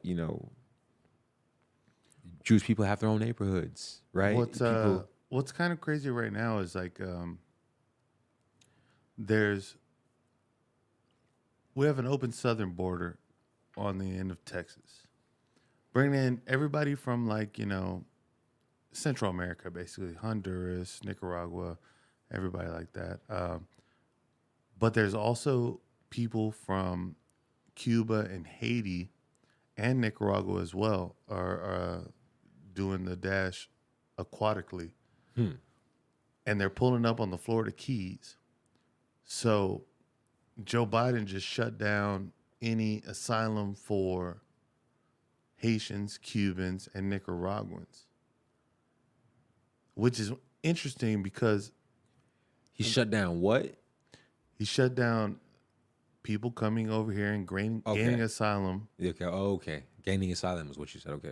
From Cuba, Haiti, and Nicaragua.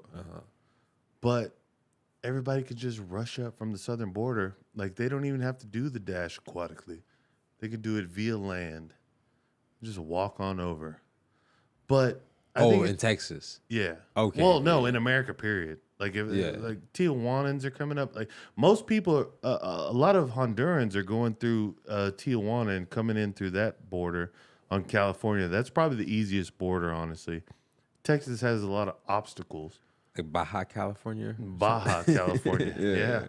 But they somehow get over there. I don't understand how they come from Central America and then get to the Baja California. I don't. Dude, geographically, I don't get it, but it's just like, I think it's interesting that they're shutting down those people immediately when, I think I just thought of it. because Ron DeSantis is in Florida and he doesn't want any migrants washing up on his beach. Okay. They've been doing that since Scarface. What are you talking about? No. And I just figured it out because it's like an Abbott is sending all these fucking Mexicans up to D.C. outside of Kamala's house. All right. Dude, yeah, that's I just figured it out. That's so weird. That's the thing. I don't be believing. You know, when shit like that happen, they talking about like they leaving immigrants in front of people's houses and shit. I don't be believing that, man. And they park them out there for a couple hours for a video shoot, and then they take them to the fucking But that's even crazy too, man. Like I be just watching this shit. I'm be like, I don't believe this is happening. Not because I don't think it's plausible or I don't think it's true. Just because I don't want to, dude. I just don't even want to like even fathom of like.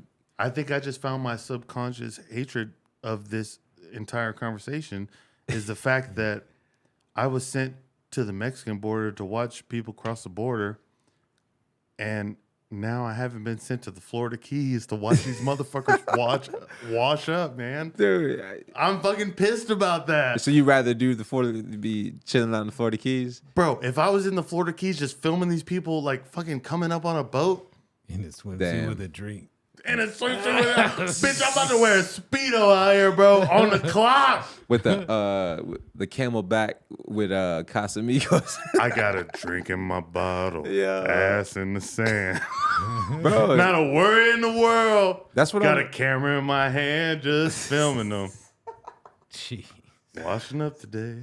My girl works with a guy. I think he came. I don't know if he's like an illegal immigrant or what.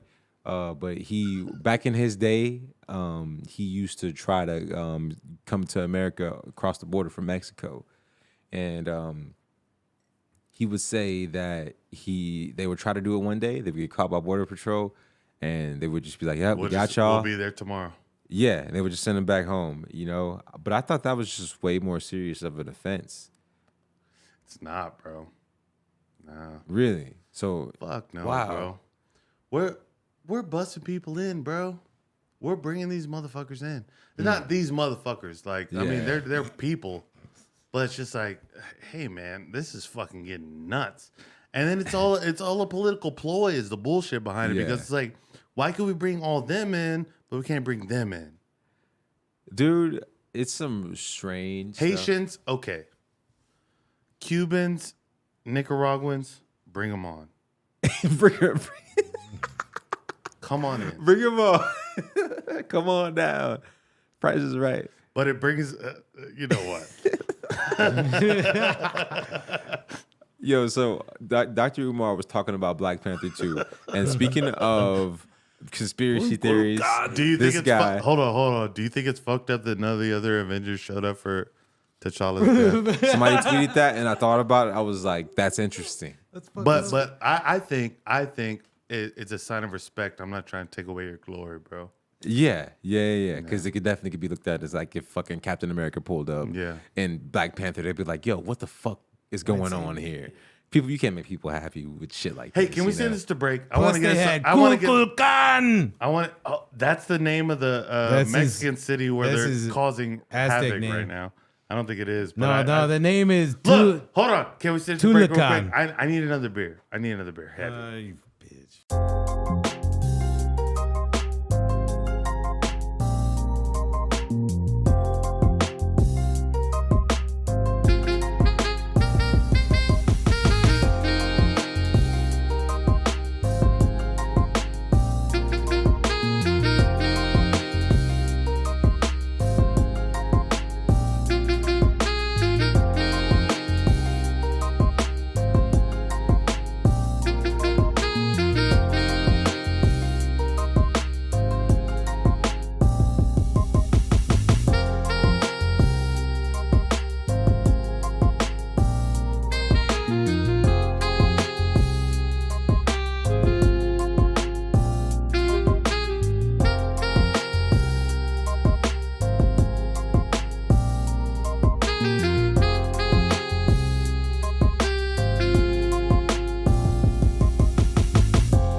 Hey, man, you know. You know this song? Hell nah. But sometimes you got to do it. You know what I'm saying?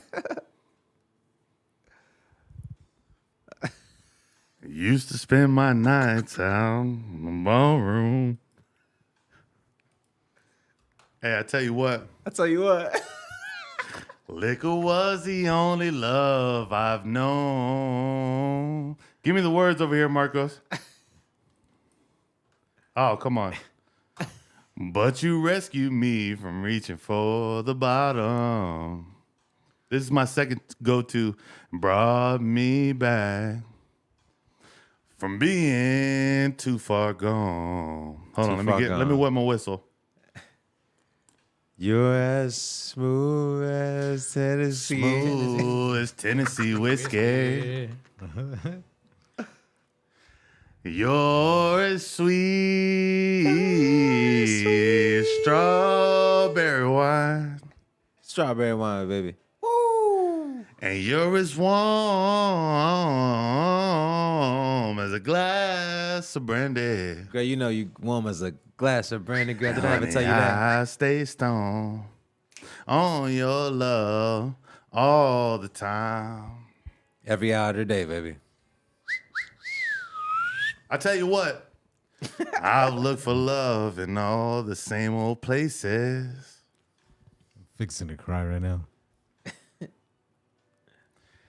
And I found the bottom of the bottle's always dry. The grass is always greener. That's what they say. But I say, when you poured out your heart, I didn't waste it. Ooh. 'Cause there's nothing like your love to get me high. Yeah, you're as smooth as Tennessee whiskey. You as smooth as Tennessee whiskey, girl. You're as sweet as strawberry wine. You sweet as strawberry wine. And you're as warm as a glass of brandy. Honey, I stay stoned on your love all the time. And we're back from break, ladies and gentlemen. This is 21. The motherfucking podcast. We do what we do, and we show us. No, we don't. If the bitch is on, you didn't let me finish. But I'm just kidding. Let me hit them titties. Marcos about to show his titties. Only if Eddie pays the right price. Only 'cause Eddie to pay the toll. You gotta pay the troll toll. All right, turn that music down, bro. Don't fucking end the stream, you little bitch. Man, it's over, man. Turn the music down. Over. It's one button, or knob, rather. Oh, it's... Oh. Turn that music off, Marcos. All right. All the way done. All right, we're done. All right. So we were talking about racism. Yeah. Bring it back like that. No, man, that was fucking great. No, Shelly, seriously, man. You're a fucking guy amongst guys, bro. Thanks, man. It's only factual. It wasn't like a compliment. It's just like you're a guy amongst other you know, guys. we just out here. You know what I'm saying? It's almost like an acknowledgement. It's just like, I see you out here. I'm out here too, bro. Yeah. You know, it's almost like when you hold the door open for somebody. It's not like because you need them. They need you to hold the door open for them. I need them to tell me thank you. Yeah, I'm acknowledging that you are here. You're about to walk through this door. We are both human. We are here on this earth together. And I see you. walking through this door right now. You know, that's all it is. It's a sign of minor sign of respect. You know what I'm saying? You know, big facts. Yeah, man. Hey, ultimate respect for coming through here. Like seriously, like no jokes on that, bro. Thanks for fucking coming through, bro. No, dude, I've been ever since I had seen that episode with God Rico. I was like, yo, that is a cool place to be. I was like, yo, I want to be in. What made you fuck with it though? The fact that you were playing 21, and I was already, you know, obsessed with just like producing internet content, right? And it's just such a good idea, man. Like, thank you so much, man. You know, it's like, you know, like Hot Ones where they sit and eat hot wings. You know, it's like you sit and play blackjack. You know, and it's like them. Fuck yeah, man! It's the game. Blackjack is the game to play on a podcast. I agree. I need to do it up more though. Like the 21 needs to be like a more. I need to have dedicated music for it. What do you think, Marcos? You think the same thing? Dedicated music for it, I think. Because so I related it to Hot Ones like in an early podcast because like that was kind of my process of it. Yeah. And it was kind of a joke at the time, but I think it's fucking.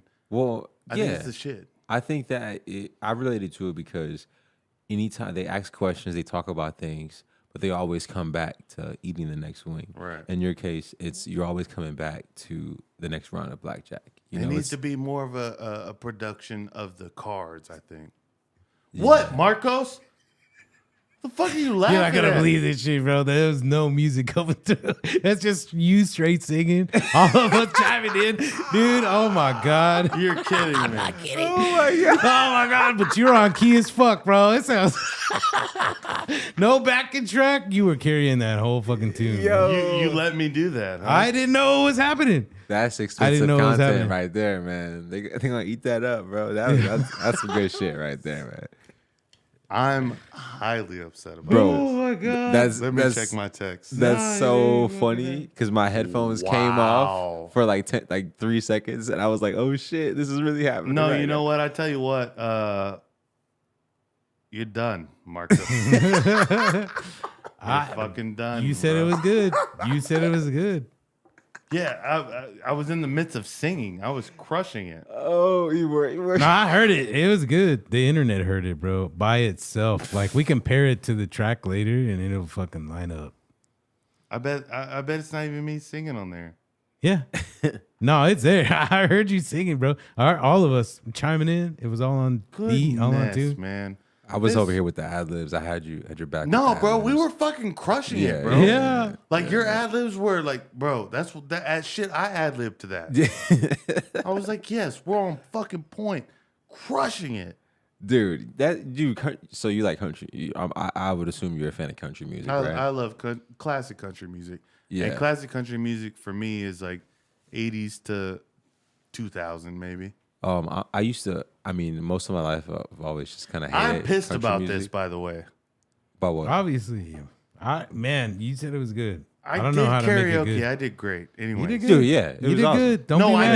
know. I don't want y'all's fucking praise. I know I did great. I don't want to give it to you. I'm I just telling you don't that's how need good it. it was. Oh man, that's upsetting. It's not Marcos's fault. I did something random. Anyways, continue.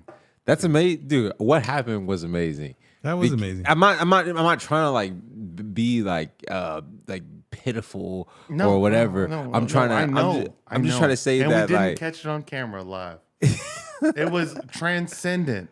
the fact that there was no background music behind it makes it just so epic, bro. I'm telling you, I don't that's, think It's gonna skip the copyright bots for sure. That's oh my god. Yeah, that's one plus. You gotta love that shit, bro. It's so crazy. You just when you have a plan and you're just so for sure that like that damn this is gonna be so It was sick, crazy. man. You know It was sick. Yeah, man. What we heard was sick. What they heard. Apologies. I used to install closets, right? I used to, do this shit. Go to people's houses, install their closets, home office, pull out bed or whatever. Murphy bed? Is that the one you pull down? Yeah, we would do those. Fucking murder, and I was like the helper. There would be a lead installer and then like a helper. I was the helper because I wasn't in the game. But there was a guy named Jose, and always he was Jose, and I didn't know that like Hispanic people were into country music like that. I never knew. I don't know if you're Hispanic or not. I don't want to assume that, you know. Assume my gender? Assume the fuck out of it, bro. Yeah, Of course I'm Hispanic. Yeah, but I'm just saying, I had never fucking knew that was like a thing. Assuming you were Asian for like a long time, bro. I was like, this Asian some bitch, man. I'm Blackanese. That's why you kept talking about Rush Hour. Right? Yeah. You're like, have y'all heard of this movie, Rush Hour? Yeah, it resonates with me. Dude, I can totally write an essay about Rush Hour, man. That's just crazy. But dude, country was his shit. That's all we listened to, bro. I was just like, damn, man, this is crazy. And I sort of like grew a liking to it. I like when there's like country rap clashes though. There was Morgan Wallen did a song with Lil Durk, and it's called that's Broad. Most recently. Yeah. Yeah, it was probably it came out like less than like a year or two ago, I think. But it's called Broadway Girls. That shit is hard, man. That shit's cool. Is it harder than Nelly and Tim McGraw? That's that. It's all in my head. I think of over and over again. It's I think it's harder. I think it's harder. Yeah. I think that song is like a more like a mellow, soft, like a you know, driving down a dirt road. This one is just like a real passion. Bro, like I went to trap / country. You know, there's this place in Houston called Soup Mart. It's basically a TJ Maxx, but like an underrated. Like these motherfuckers just get all type of shit. And after that Nelly Tim McGraw song came out, Nelly was wearing this fucking like, it was basically like a plaid fucking button up. But I went and bought that exact same button up. Yeah. $8. Like I was like flexing in this fucking thing. Hey, you know what I'm saying? Yeah. Fucking Nelly, man, had us wearing Band-Aids on our faces and shit. Nobody ever had the same Band-Aid. He's had like a white rectangle Band-Aid. We were all just doing it with the regular. Bro, I put Band-Aids. the shit you wrap your ankles with tape. Ace wrap? Yeah. It was on my first fucking White basketball medical tape. game, my coach was like, go back in the fucking Oh my god. We were all just wearing sleeves and fucking Band-Aid. I was like, it's like, bro, Nellyville. I feel like busting loose. Oh fuck, man. Oh my god. It was like as soon as we walked into the gym, it was like, hold up. Oh, they're going. But the country that, like I said, I've spent my whole life not liking country and just talking down on country, just being ignorant and not knowing shit about country. Ignorant is a great word. Yeah. But I will say I felt like country took like a turn and it got like mad popish, kind of like how rap did. Yeah. Super popish now. I don't listen to any new country. Yeah. But when I started listening to country as a young adult, I became aware that there is like this classic country that's like Johnny Cash, George Strait. You know who I really like? Marty Robbins. What song does he sing? Big Iron. You ever heard a song called Big Iron? The big iron on his hip. The big iron on his hip. It's like it's a song about like, you know, Texas, I don't know, fucking Rangers and Texas Red and he's just riding around like with the fucking Glock on him. You know what I'm saying? The big iron, you know? And it's a story about like, you know, these they have a stand down and, you know, it's like a movie. It's like a whole story through the song, you know? That cowboy shit is crazy. With Even the though big iron on his hip. Yeah.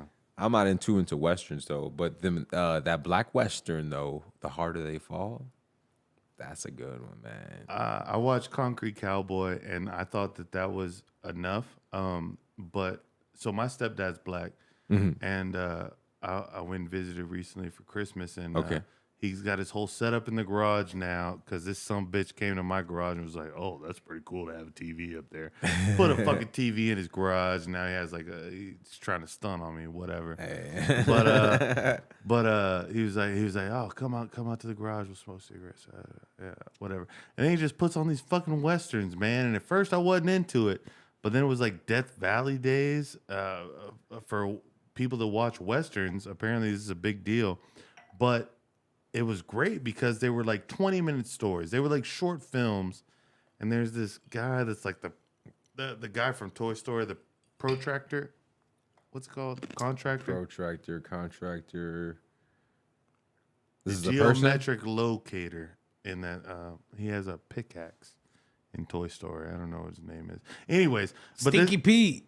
It was a miner. Stinky The Pete. miner. Was this Toy Story 2? No, This is Toy Story 2. No, it wasn't. He's part of the collection. It was 3. Or 3. No. okay. 3's when they die almost. No, Yeah. was that 4? Yeah. No, Yeah, that's 3 what is it they started. almost died. The protractor, prospector. Prospector. That's what it is. That's it. 49ers. Gold Yeah, miners. that was 3.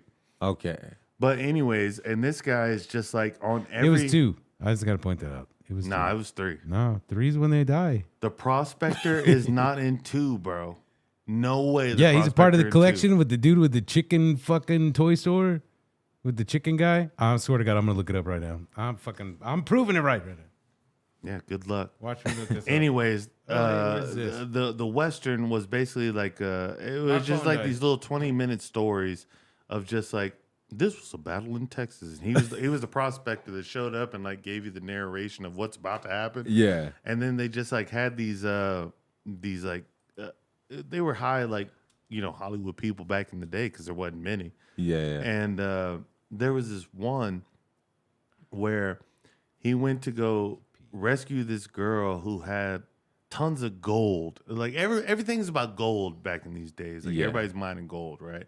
And then he went to go rescue this girl. He had a horse and buggy, and the only way for him to get to the girl was to get a saddle horse. Okay. Which just a ride alone horse, like somebody that the horse could just like go through this terrain on a saddle. We don't need no buggy. Like I'm a fucking saddle horse. Yeah. Well, by the time he got like halfway there, the saddle horse was like a piece of shit and like dipped off on him. So now he has to walk through this shit. And he goes to this fucking lady that has these mounds of gold, and she just needs to get back to the city. And he has to hump this shit over his shoulder, bro, and just like walk miles The gold. with gold. Oh my God. Just over his shoulder, man. It was fucking crazy. It's honestly not the greatest story, but it was interesting at the time. Well, you never know what you're gonna get with the Western. Right. I feel like, I kind of like got a clear. I don't know if it's a clear idea of what Westerns kind of were, but just Westerns in general. When I watched Once Upon a Time in Hollywood, It's a good movie. Leo's just like this like Western star, and You know got, that like, studio is still out there, that Western studio? I bet. Yeah, I it's bet it still out is. there. That shit is crazy, man.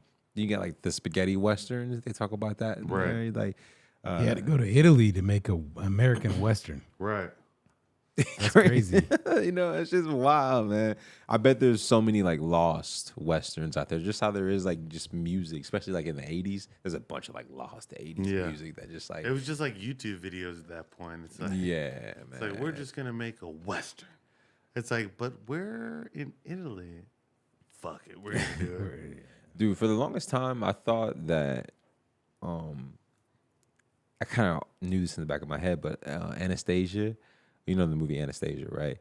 I thought it was Russian princess. I thought it was a Disney movie for the longest time, but it's like a 21st Century Fox movie.